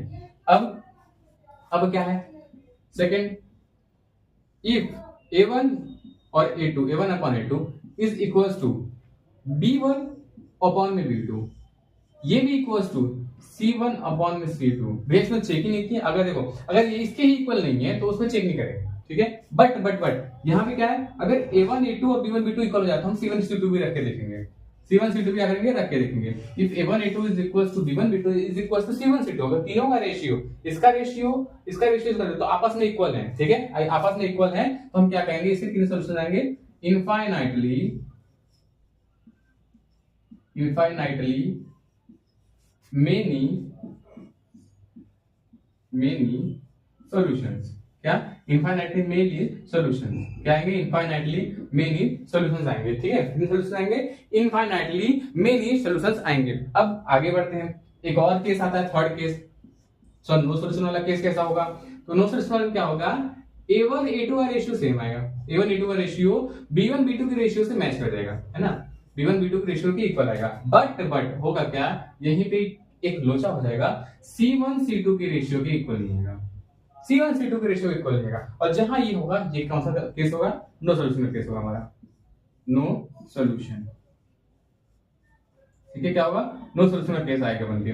आई थिंक इतनी चीजें क्लियर होंगी, नोट करना हो तो नोट कर लो, मैं थोड़ी देर के लिए साइड हट रहा हूँ, ठीक है, नोट करना हो तो नोट कर लो, मैं थोड़ी देर के लिए साइड हट रहा हूँ, ओके। आओ अब करते हैं क्वेश्चन, अब करेंगे क्वेश्चन हम पहले केस का, याद रखना, ये रिलेशन याद रखना, ठीक है। पहला केस क्या है, यूनिक सॉल्यूशन के लिए क्या है, क्वेश्चन है x plus y equals to 9, x minus y equals to -3। ये हमारा पहला क्वेश्चन है, क्या है, ये हमारा पहला क्वेश्चन है। तो अब कंपेयर करते हैं, है ना, मैंने कहा था 2 इक्वेशन है, ठीक है, 2 इक्वेशन है, आपको ए पता है, दोनों के A1 A2 और A1 A2 B1 B2 और C1 C2 पता है, तो दोनों इक्वेशंस के। अब कंपेयर करते हैं, जो हमने कहा था रेशियो वाला सीन, क्या A1 अपॉन A2, है ना, और इधर लिखते हैं B1 upon B2, B1/B2, A1/A2, B1/B2, A1/A2, बस ये पता करना है। अभी तक ये पता करना है कि क्या ये इसके कितने रिजल्ट आएंगे, है ना। अब A1/A2, A1 क्या है, 1 दे रखा है, B1 क्या है, अरे यहाँ पे 1 मल्टीपल में होगा ना, यहाँ पे 1 होगा मल्टीपल में, यही कह रहे हैं ना। A1/A2, B1/B2, A1/A2 1, 1/1 क्या आएगा, 1 आएगा। चलो ये तो ठीक है, ठीक है, ये ठीक है। अब B1 क्या दे रखा है, 1, B2 क्या दे रखा है, सर 1 दे रखा है। चलो 1 दे रखा है, नहीं सर विथ माइनस लेंगे ना, सॉरी विथ साइन लेंगे, तो क्या आएगा, -1, है ना। इसका आंसर क्या आएगा, -1। क्या A1/A2 B1/B2 के इक्वल आया है, आंसर है नो। क्या ये इसके इक्वल आया, नहीं। तो कितने सॉल्यूशन आएंगे, यूनिक सॉल्यूशन आएगा, यूनिक सॉल्यूशन। कितने सॉल्यूशन आएंगे, यूनिक सॉल्यूशन आएगा। मैं कह रहा हूं अगर आपने इस वीडियो को ढंग से देख लिया, ठीक है, ढंग से देख लिया, जितना मैं कह रहा हूं उतना अगर आपने बातें सुन ली, समझ ली, जान ली, और जैसे मैं कह रहा हूं वैसे आपने कर लिया, मुझे लगता है कि आपको फिर कोई दूसरा लेक्चर इस चैप्टर के रिगार्डिंग देखना पड़ेगा। इस बात की मैं गारंटी लेता हूँ, ठीक है, इस बात की गारंटी मैं लेता हूँ। तुमको कोई भी डाउट हो तुम कमेंट करो, चाहे इंस्टाग्राम पे जाके मैसेज करो, मैं उसका जवाब देने तैयार हूँ, ठीक है। मैं उसके नेक्स्ट वीडियो में जवाब दूंगा, या फिर आपको तुरंत कमेंट में रिप्लाई करूंगा, फिर आपको डीएम कर दूंगा, ठीक है। अब वापस आते हैं, तो क्या हम किसी भी दो इक्वेशन को देख के ये बता सकते हैं सिर्फ कितने सॉल्यूशन होंगे, है ना। किसी भी सिस्टम ऑफ इक्वेशंस को देख के हम ये बता सकते हैं कि हाँ सर, हाँ भैया, अगर ये सोल्यूशन का सॉरी ये सिस्टम ऑफ इक्वेशन मुझे मिल गया तो मैं ये बता दूंगा बस देख के इक्वेशन को कि इससे कितने जरूर आएंगे, सॉरी कितने वो आंसर आएंगे, कितने एक्स की और वाई की वैल्यूज आएंगे, कितने कितने सॉल्यूशंस आएंगे, है ना। ये चीजें मैं बता सकता हूँ आसानी से, है ना। तो अब आगे बढ़ते हैं। ये तो था सिर्फ एक सिंपल केस इसके लिए, है ना, इसके लिए। अब एक और सवाल का जवाब देते जाऊं, क्या ये सिस्टम कंसिस्टेंट होगा या इनकंसिस्टेंट होगा, क्या ये सिस्टम कंसिस्टेंट होगा या फिर इनकंसिस्टेंट होगा, सिस्टम कंसिस्टेंट होगा या फिर इनकंसिस्टेंट होगा।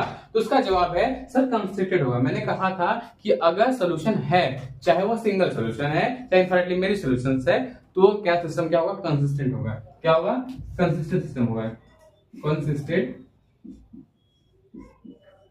सिस्टम, है ना।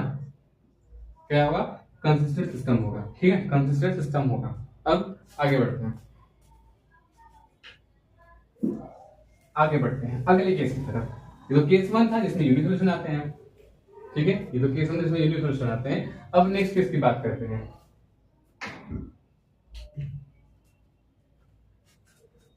9x + 3y + 12 = 0, जनरल फॉर्म में एकदम लिख रहा हूं, ठीक है। फिर 18x + 6y + 24 = 0। ये दो इक्वेशन दिए हैं, क्या ये दो इक्वेशन का सिस्टम दे रखा है आप लोग को, ठीक है। अब क्या A1 और A2 दिख रहे हैं, B1 B2 दिख रहे हैं, C1 C2 दिख रहे हैं, है ना। तो अब हम क्या A1 A2 B1 B2 C1 C2 का रेशियो निकालते हैं, चलो निकालते हैं। A1/A2, A1 क्या दे रखा है 9, A2 क्या दे रखा है 18, 9/18 क्या आएगा 1.5, A1 A2 क्या है 1.5। अब B1 B2 की बारी, B1 B2, B1 क्या दे रखा है 3, B2 क्या दे रखा है 6, क्या आएगा ये भी 1.5। अब C1 C2 की बारी, C1 क्या दे रखा है 12, C2 क्या दे रखा है 24, क्या आएगा 1.5। क्या ये रिलेशन बन क्या रहा है, A1/A2 क्या 1.5 आ रहा है, B1/B2 क्या 1.5 आ रहा है, C1/C2 क्या 1.5 आ रहा है ना। क्या मैं ये कह सकता हूं A1/A2 = B1/B2 = C1/C2, क्या मैं ये कह सकता हूं, C1/C2, C1/C2, क्या मैं ये कह सकता हूं, ठीक है सर, हाँ भैया हम ये कह सकते हैं कि ये रिलेशन। तो क्या इस केस में याद है, इस केस में कितने रिलेशन आते थे, सॉरी इस केस में कितने सॉल्यूशन आते थे भैया, इस केस में इनफाइनाइटली मेनी सॉल्यूशन आते थे, हमने पढ़ा था। इस केस में कितने सॉल्यूशंस आते थे, इस केस में इनफाइनाइटली मेनी सॉल्यूशंस आते थे। फिर कितने सॉल्यूशन आएंगे, मेनी सॉल्यूशंस।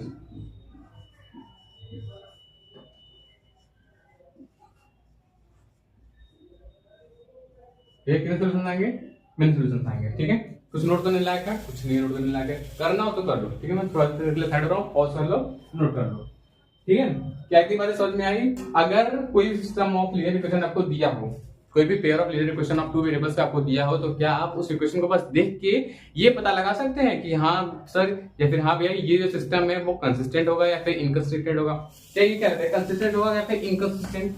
सॉल्यूशन आ रहा है ना, तो क्या होगा? कंसिस्टेंट होगा। क्या होगा? कंसिस्टेंट, कंसिस्टेंट सिस्टम है। ठीक है, सॉल्यूशंस आ रहे हैं तो कौन सा सिस्टम होगा? कंसिस्टेंट सिस्टम होगा। अब आगे चलते हैं, थर्ड केस की तरफ,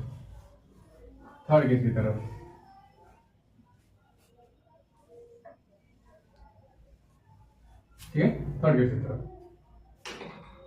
आगे चलते हैं, थर्ड केस की तरफ। आई होप आप लोगों को जितने चीजें मैं बता रहा हूँ, समझा रहा हूँ, आप लोगों को समझ में आ रही होंगी। अगर समझ में आ रही हो तो इसे कमेंट सेक्शन खोला यार, जो करना है वो कर लो। ठीक है, अपने दोस्तों के साथ वीडियो शेयर कर दिया करो। वीडियो देख रहे हो, अगर अच्छा लग रहा है, लेक्चर समझ में आ रही चीजें, तो सब्सक्राइब कर लिया करो। ठीक है, अब चलते हैं 6x + 3y - 2 है ना, -2 = 0। अब 3x + y + 5 = 0। ये दो इक्वेशन दे रखे हैं हमको। ठीक है, ये हमको दो इक्वेशन दे रखे हैं। ये हमको क्या है? दो इक्वेशन दे रखे हैं। अब हमको पता करना है कि क्या ये कंसिस्टेंट है या फिर इनकंसिस्टेंट है। क्या इसका सॉल्यूशन आएंगे या नहीं आएंगे? पता करना इजी है, कर लोगे? चलो मैं इसको नहीं, तुम क्वेश्चन नोट करो तो पहले खुद से करो, फिर मैं करता हूँ। वीडियो को पॉज करो, खुद से करो। तो ठीक है, अब मैं करता हूँ। आई होप आप लोगों ने वीडियो को पॉज करके अपना सॉल्यूशन फाइंड आउट कर लिया होगा। कंसिस्टेंट होगा फिर इनकंसिस्टेंट होगा, और कितने सॉल्यूशन आएंगे, सॉल्यूशंस आएंगे या फिर नहीं आएंगे, और देखते हैं।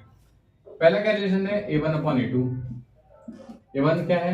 6, A2 क्या है? 3, 2 आएगा, है ना? 2 आएगा। एक सेकंड, समथिंग इज मिसिंग, कुछ तो छूट रहा है,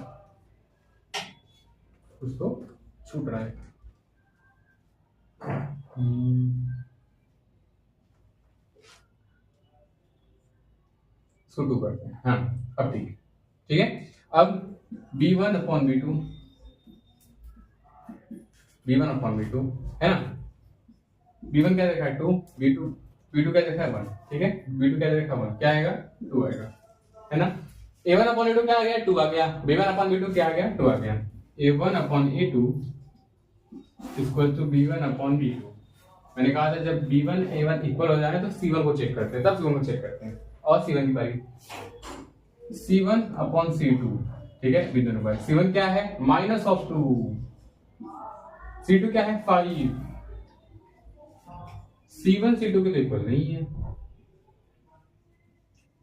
A1 A2 इक्वल है, A1 A2 B1 B2 क्या है? इक्वल है, बट C1 C2 इक्वल नहीं है। C1 A1 A2 और B1 B2 C1 C2 के इक्वल नहीं है। तो इस केस में क्या होगा? कोई सॉल्यूशन नहीं आएगा। क्या होगा? कोई भी सॉल्यूशन नहीं आएगा। अगर 3 दोस्त हैं, ठीक है, 3 दोस्त में क्या है कि एक बोला कि चल समोसा खाते हैं, दूसरा बोला चल टिक्की खाते हैं, आलू टिक्की खाते हैं। ठीक है, एक बोला चल समोसा खाते हैं, दूसरा बोला चल आलू टिक्की खाते हैं। ठीक है, दोनों का कुछ तला वाला खाने का मन है। क्या है? दोनों का कुछ तला हुआ खाने का मन है। पर जैसे तीसरा आता है ना, जैसे तीसरा आएगा बोलेगा यार मुझे तला वाला नहीं खाना, मैं बाहर का कुछ नहीं खाऊंगा। ठीक है, मैं तला हुआ नहीं खाऊंगा, चल कुछ फ्रूट खाते हैं। वैसा ही कोई सोल्यूशन नहीं निकलने वाला। ये लोग कहीं नहीं जाने वाले, ठीक है। ठीक उसी तरह अब कुछ लोग कहोगे भैया क्या वाहियात एग्जांपल लिए हो। हाँ पता है वाहियात है, बट फिर भी एक थोड़ा सा लॉजिक लगाओ कि जब दो सिस्टम इक्वल हो, A1 A2 इक्वल हो B1 B2 के, बट C1 C2 के दोनों इक्वल ना हो, तो उस केस में क्या होगा? हमारा कोई सोल्यूशन नहीं आएगा। क्या होगा? थर्ड केस आता है जिसमें कहते हैं हम लोग नो सोल्यूशन। क्या होगा? No solution. और इस केस में क्या होगा? सिस्टम जो हमारा होगा वो इनकंसिस्टेंट सिस्टम है। इसको कहते हैं इनकंसिस्टेंट सिस्टम, है ना? क्या है? इनकंसिस्टेंट सिस्टम है। ठीक है, आई होप आप लोग को कंसिस्टेंट और इनकंसिस्टेंट का मैटर क्लियर हो गया होगा। इनकंसिस्टेंट और कंसिस्टेंट क्या होता है, ये चीजें क्लियर होगी। ठीक है, नोट करना हो तो कर लो, अदरवाइज ठीक है मैं अब ले लो पॉज करके नोट कर लो अच्छे से, फिर मैं इरेज करता हूँ। चलो अब अगली बारी क्या है? अब चलते हैं move on to the next topic. अगला टॉपिक क्या है? Graphical presentation. कैसे ग्राफ पे दिखाओगे? ठीक है, ग्राफ पे कैसे सॉल्यूशन निकालें, ग्राफ से किसी चीजें सॉल्व होती हैं, आओ देखते हैं ग्राफ पे सॉल्व करने का तरीका क्या होता है, आओ देखते हैं। ठीक है, graphical representation of linear equation क्या है, नेक्स्ट टॉपिक, ग्राफिकल रिप्रेजेंटेशन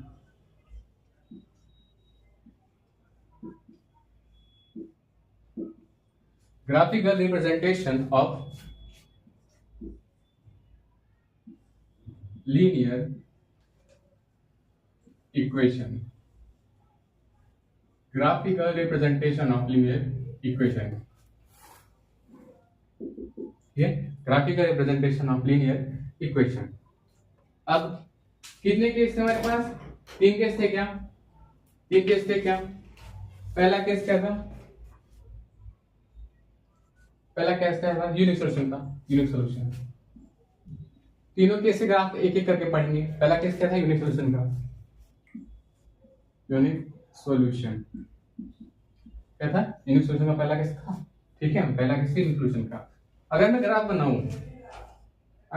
बनाऊं, ठीक है, ग्राफ ऐसा दिखता है क्या, ये था हमारा फर्स्ट क्वाड्रेंट, सेकंड, थर्ड, ये था हमारा थर्ड, ये था हमारा फोर्थ,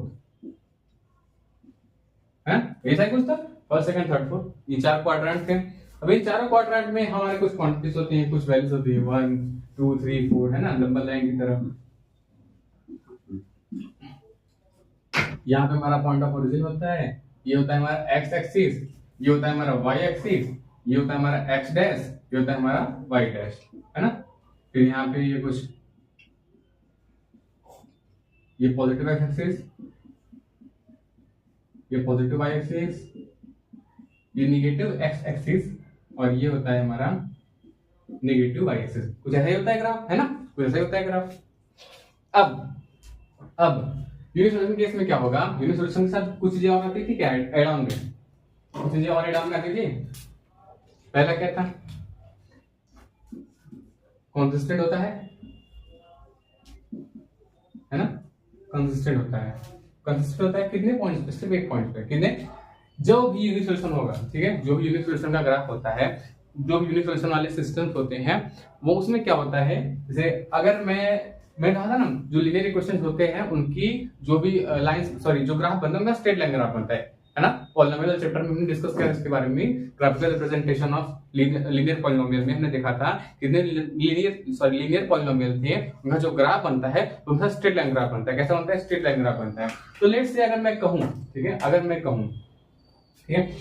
कहूं कि एक ग्राफ, मतलब एक लाइन है कुछ ऐसी, इसका मैंने नाम दिया, इस लाइन का मैंने इक्वेशन लिखा a1x b1y c1 = 0, ठीक है, ये इस लाइन का ग्राफ है ना। अब दूसरी लाइन मैंने खींची, दूसरी लाइन मैंने बनाई कुछ इस तरीके की, इसका मैंने नाम दिया a2x b2y c2। क्या आप लोग कोई चीज दिख रही है,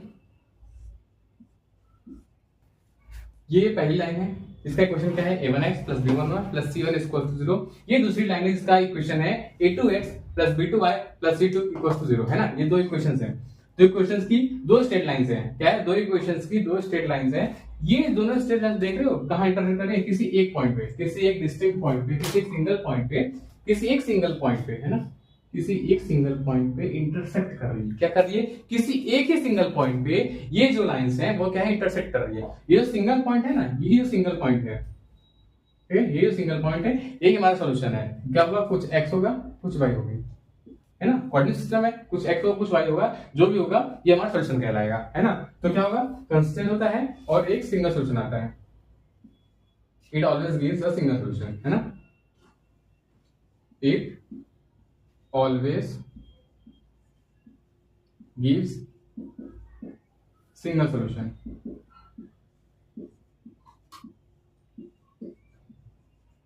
क्या होगा, it always gives single solution। क्या होगा, it always gives single solution। ये दोनों दोस्त हैं, सॉरी दोस्त नहीं कह सकते, दोस्त नहीं कहते, हाँ चलो ठीक है, ये दोनों दोस्त हैं जो कि कहीं भी हो, कितना भी घटिया सोच रहे हैं, ठीक है, कितना भी घटिया सोच रहे हैं, घुमा फिरा के आते हैं सिर्फ एक पॉइंट पे। कितना भी घटिया सोच रहे हैं दो दोस्त, घुमा फिरा के आते हैं एक पॉइंट पे। ये दो दोस्त हैं, एक सतरंगी एक अतरंगी, ठीक है, दोनों लोग जब भी मिलते हैं बेतुकी बातें करते हैं, लेकिन घुमा फिरा के आते हैं कहाँ है, सिर्फ एक पॉइंट पे, ठीक है, ठीक है।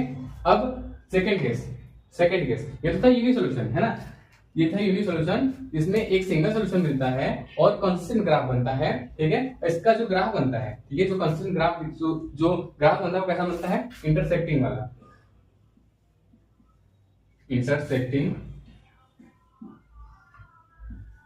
Eight only on one point,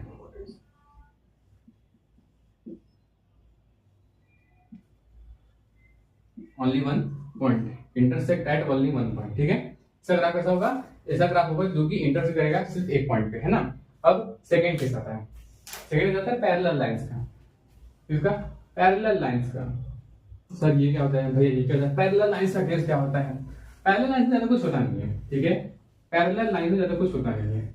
पहले ये समझा यूनिक सॉल्यूशन का, यूनिक सॉल्यूशन में क्या था, a1 is equals to b1 upon sorry is not equals to b1 upon b2, तो वो हम कह रहे थे यूनिक सॉल्यूशन, है ना।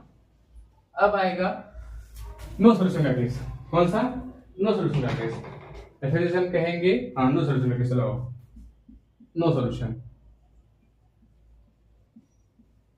नो सॉल्यूशन, उस केस में ग्राफ कैसा बनेगा, नो सॉल्यूशन के केस में ग्राफ कैसा बनेगा, नो सॉल्यूशन कब था, नो सॉल्यूशन कब था, जब a1 upon a2 is equals to b1 upon b2 but is not equals to c1 upon b2, है ना। a1 a2 आपस में इक्वल थे बट वो c1 c2 के इक्वल नहीं थे, तब था हमारा नो सॉल्यूशन का केस, है ना। नो सॉल्यूशन का केस था, उस केस में अगर हम ग्राफ बनाएं, उस केस में अगर हम ग्राफ बनाएं, ये y x x dash y dash, ठीक है, ग्राफ ऐसा ही कुछ दिखता है ना, ग्राफ ऐसा कुछ है, मैं रॉ बता रहा हूँ ना अभी, तो इतना कुछ डी लाने की जरूरत नहीं है, ये भी रॉ ग्राफ है ना, ग्राफ ऐसा ही कुछ दिखता है। मैंने कहा कि दो लाइंस हैं, ठीक है, दो लाइंस हैं, ये अपना नारुतो है, ठीक है, ये अपना नारुतो है, a1x plus b1y plus c1, ये अपना नारुतो है, ये कौन है, अपना नारुतो है, क्या है, ये अपना नारुतो है। अब नारुतो पड़ गया है प्रेम में, किसके, साकुरा के, बट साकुरा क्या कहती है, तुम मेरे सिर्फ क्या हो, एक दोस्त हो, है ना। अरे भाई नारुतो के साथ, नारुतो की मेन क्रश जो फेवरेट क्रश थी साकुरा, है ना, वो क्या कहती है, तुम सिर्फ मेरे एक दोस्त हो, a2x plus b2y plus c2 equals to 0, parallel lines never intersect each other but they are together at infinity, ठीक है, वो हमेशा साथ रहते हैं इंफिनिटी तक, पैरेलल्स कभी मिलते नहीं दूसरे से, they will never meet with each other but they are together till infinity, है ना। अब इस ग्राफ की कुछ खासियत है, इस ग्राफ की कुछ खासियत है। अब बताओ, मैंने कहा था कि जो भी ग्राफ इंटरसेक्ट करेगा वो सॉल्यूशन देगा, है ना। जैसे कि हमने पहले इसके पहले ग्राफ में देखा था कि एक पॉइंट पे इंटरसेक्ट कर रहा था जो ग्राफ, वो एक सिंगल सॉल्यूशन दे रहा था। यहाँ पे क्या किसी भी पॉइंट पे इंटरसेक्ट कर रहा है, ये दोनों लाइंस आपस में कहीं इंटरसेक्ट कर रही हैं क्या, ये दोनों दोस्त, ठीक है, वैसे क्या नारुतो और साकुरा आपस में कहीं इंटरसेक्ट कर रहे हैं, कहीं मिल रहे हैं, नहीं मिल रहे हैं ना, नहीं मिल रहा है तो इनकी आगे बात बढ़ेगी नहीं, तो यानी कोई सोल्यूशन निकलेगा नहीं, ये हमेशा दूर दूर रहेंगे, है ना। तो इसी तरह यहाँ पे क्या है, एक नो सॉल्यूशन केस है ना। ग्राफ कैसा रहेगा, इनकंसिस्टेंट, इनकंसिस्टेंट, ठीक है, इनकंसिस्टेंट, और कैसा ग्राफ बनेगा, पैरेलल लाइन ग्राफ बनेगा, पैरेलल लाइन ग्राफ, हाँ पैरेलल लाइन से ग्राफ बनेगा, कैसा ग्राफ बनेगा, पैरेलल लाइन का ग्राफ बनेगा और इनकंसिस्टेंट बनेगा, इस ग्राफ की यही खासियत है, ठीक है। तो ये बात समझ में आई। अगर ग्राफ कंसिस्टेंट है तो उसमें दो ही केस आते हैं, पहला था मेनी सॉल्यूशन और और एक था इनफिनिटी मेनी सॉल्यूशन, है ना। तो हमने मेनी सॉल्यूशन सॉरी ये सिंगल सॉल्यूशन में हमने देख लिया था, सिंगल सॉल्यूशन में क्या था, दो लाइंस थे, वो ग्राफ पे किसी एक जगह मीट कर रहे थे या फिर इंटरसेक्ट कर रहे थे, तो उनकी एक सिंगल सॉल्यूशन निकल के आ रही थी। लेकिन नो सॉल्यूशन के केस में क्या था, जो ग्राफ हमने दो लाइंस ड्रॉ किए वो दो लाइंस कुछ इस तरीके से ड्रॉ हो गए कि वो दोनों आपस में पैरेलल आ गए, ठीक है। क्या है, आपस में पैरेलल, पैरेलल कैसे होते हैं, इसी डायरेक्शन में, ये दोनों सेम डायरेक्शन तो पैरेलल है, सेम डायरेक्शन में तो पैरेलल है, सेम डायरेक्शन में तो पैरेलल है, अगर उल्टे भी हैं तो भी पैरेलल है ना। बट अगर ऐसे हैं तो पैरेलल, फिर इंटरसेक्ट कर जाएंगे, देखो एक लाइन ये फिर एक लाइन ये इंटरसेक्ट कर जाएंगे, बट अगर सेम अलाइनमेंट में है तो वो पैरेलल है, ठीक है। ये होते हैं पैरेलल लाइंस। क्या है ये? पैरेलल आपस में, तो ये कभी मिलेंगे नहीं, अभी यानी कभी इंटरसेक्ट नहीं करेंगे। जब कभी मिलेंगे नहीं, कभी इंटरसेक्ट करेंगे नहीं, तो क्या कोई सोल्यूशन आएगा? कभी नहीं आएगा, ठीक है। अब थर्ड केस, अभी चलते हैं third case, case number 3। Third case क्या है? थर्ड केस क्या है? को इंसिडेंट लाइंस का, है ना। इसमें आते हैं हमारे इनफाइनाइटली मेनी सॉल्यूशंस के, इनफाइनाइटली मेनी सॉल्यूशंस, है ना। इनफाइनाइटली मेनी सॉल्यूशंस का केस, पहले ग्राफ बना लेते हैं, उसका डिस्कस करेंगे इसके बारे में ना। तो ग्राफ ऐसा दिख रहा है, graph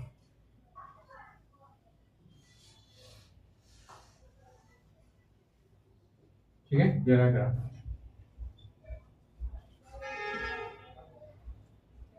y x y dash x dash, है ना। y x y डैश और x डैश।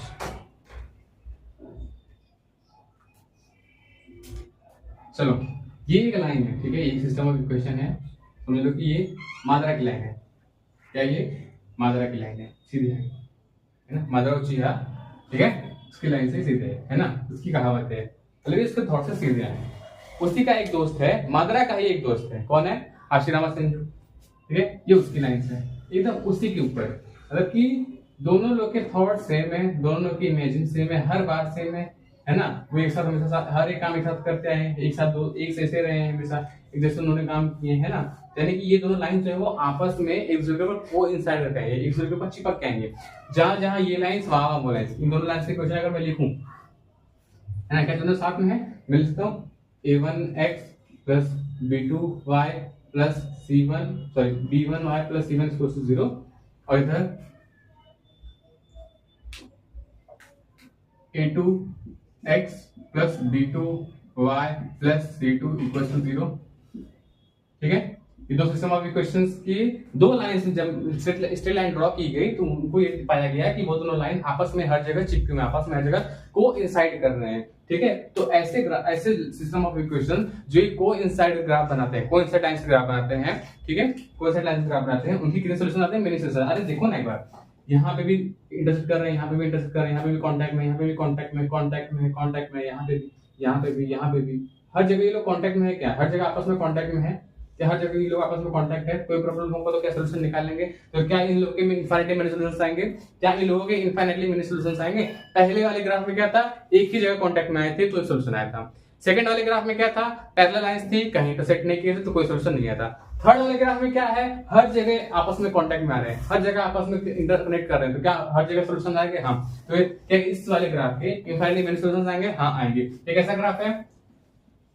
कंसिस्टेंट ग्राफ है, कंसिस्टेंट है ना, कंसिस्टेंट है।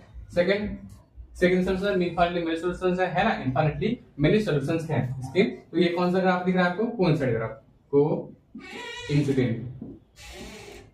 कोइंसिडेंट ग्राफ, है ना।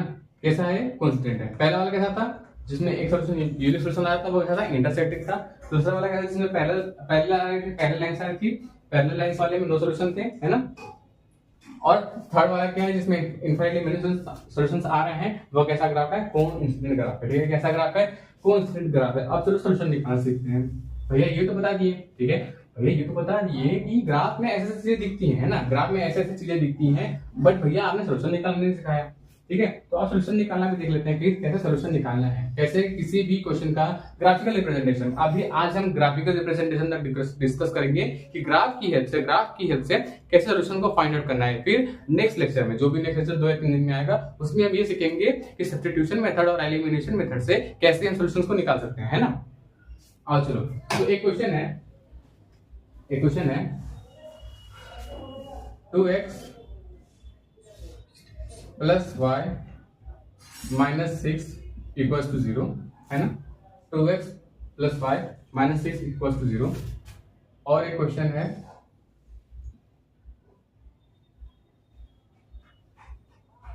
2x प्लस 2y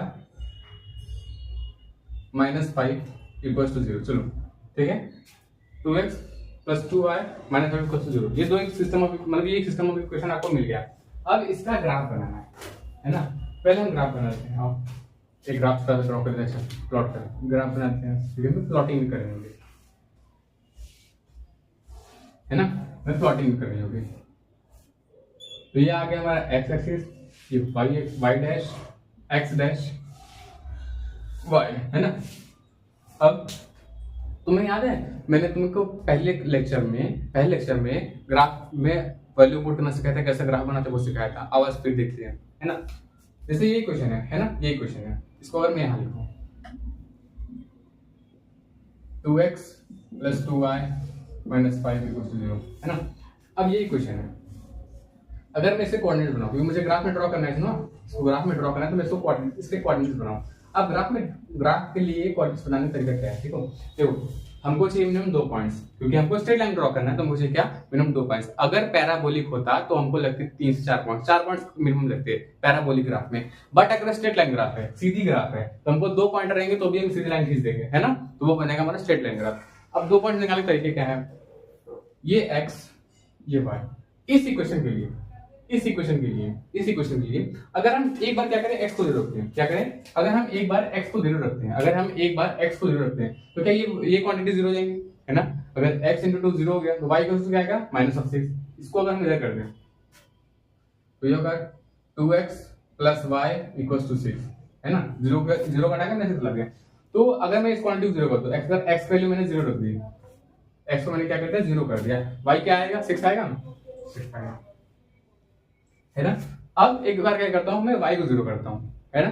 अगर मैंने y को 0 कर दिया, ये 0 हो गया, तो ये जो 2 है मल्टीपल में जाएगा, डिवाइड में 6/2 आएगा। 6/2 क्या होता है 3 होता है ना। तो क्या ये दो कोऑर्डिनेट्स मिल गए, 0,6 3,0, दो कोऑर्डिनेट्स मिल गए 0,6 3,0। ये दो कोऑर्डिनेट्स इस वाले क्वेश्चन में मिल गए। अब इसी क्वेश्चन में बनाते हैं दो कोऑर्डिनेट्स, इसी क्वेश्चन में दो कोऑर्डिनेट्स। इतनी इजी है, हाँ इतनी ही इजी है, इतनी इजी है ना, इतनी इजी है। आप भी अपने पेज कॉपी फटाफट बनाते हैं साथ में मेरे। x y क्या करते हैं, इधर x को पहले 0 करते हैं, है ना, x को 0 करते हैं। अगर x को मैंने 0 किया, है ना, क्या आएगा 2y इक्वल्स टू 5, क्या है 2y इक्वल्स टू 5, क्या आएगा 5/2, y इक्वल टू 5/2। फ्रैक्शन में आना है ना, फ्रैक्शन में क्यों लाना। अगर हम चाहे तो एक होल नंबर ला सकते हैं, तो होल नंबर लाते हैं, ठीक है। सिंपल फॉर्म में, सिंपल नंबर में कोई आंसर वो वैल्यू लाते हैं, है ना। अगर अगर अगर अगर अगर लेट्स से, चलो इसको ऑड नहीं इवन नंबर रखते हैं 4, है ना। क्वेश्चन थोड़ा सा मॉडिफिकेशन कर रहे हैं ताकि हमको सॉल्व करने में आसानी हो, क्योंकि फ्रैक्शन आएगा, फ्रैक्शन वैल्यू पुट करने में ऐसा नहीं कि हम नहीं रख सकते हैं, हम फ्रैक्शन वैल्यू रख सकते हैं। बट क्या है कि ग्राफ अगर सिंपल वे में समझना है तो होल नंबर रख के करते हैं, क्योंकि सिंपल वे में अगर समझने में होल नंबर थोड़ा बहुत हेल्प करते हैं, है ना। क्योंकि अगर मैं ग्राफ ड्रॉ जैसे मैं कहा 1 2, तो अब मुझे यहाँ ढूंढना पड़ेगा कि 1/2 कहाँ आएगा, यहाँ पे आएगा, 1/7 कहाँ आएगा, यहाँ पे आएगा। मुझे ये चीज ढूंढनी पड़ेगी वहां पे ना, ऐसे क्या है कि ढूंढना नहीं पड़ेगा, सॉल्व हो जाएगा चीजें, है ना। अब x की वैल्यू अगर मैंने 0 की, है ना, y क्या आएगा, अगर x मैंने 0 किया, ये 0 हो गया, y क्या आएगा 4/2 यानी कि 2, है ना। अब मैं क्या करता हूँ, y को 0 करता हूँ, तो x क्या आएगा 4/2। दो कोऑर्डिनेट्स दोनों मिल गए, x का इस वाले क्वेश्चन का 0,6 3,0, इस वाले क्वेश्चन का 0,2 2,0, है ना। अब वो फटाफट नंबर लाइन पे प्लॉटिंग करना स्टार्ट करते हैं। 3 4 5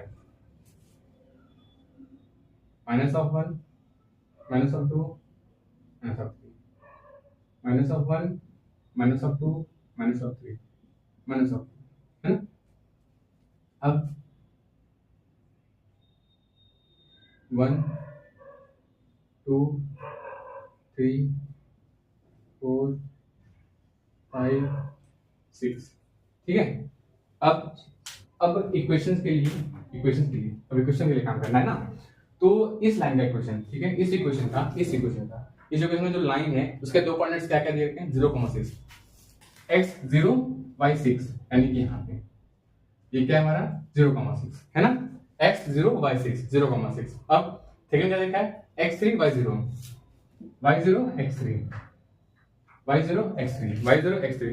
अब देखो दो कोऑर्डिनेट्स मिल गए, दो कोऑर्डिनेट्स मिल गए, क्या हम यहाँ पे स्ट्रेट लाइन ड्रॉ करते हैं और देखते हैं।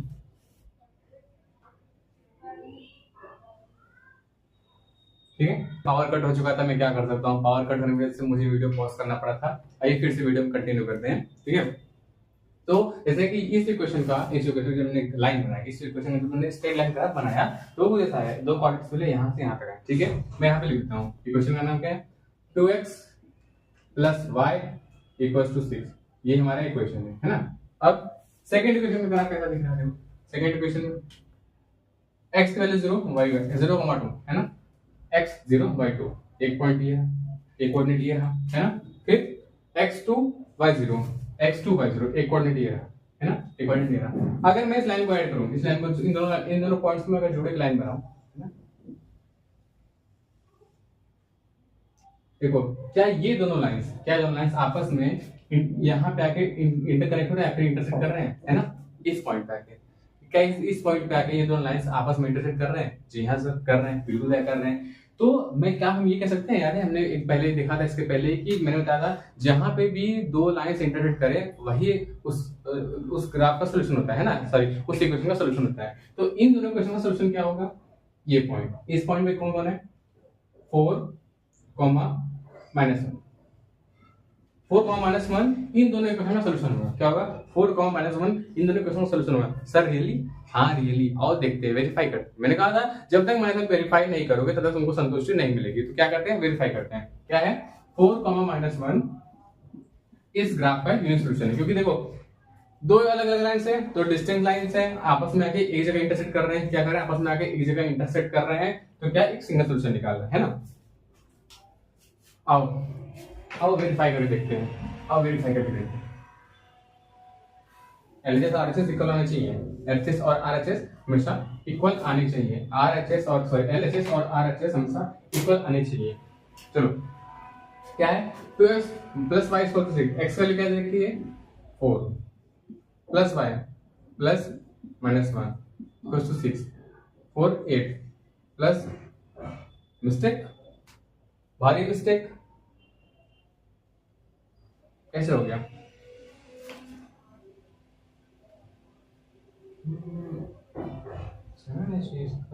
देखो पता क्या है कि बोर्ड पे ग्राफ बनाते हैं ना, तो कुछ वैल्यूज जो है डिफरेंस आते हैं, कि इंसान ही है यार, गलती होती रहती है। ठीक है, इंसान से गलती होती है। ये जो कोऑर्डिनेट है, ये कोऑर्डिनेट है, ये 4, -1 ना होके 4, -2 होगा। ठीक है, क्या होगा, 4, -1 ना होके 4, -2 होगा।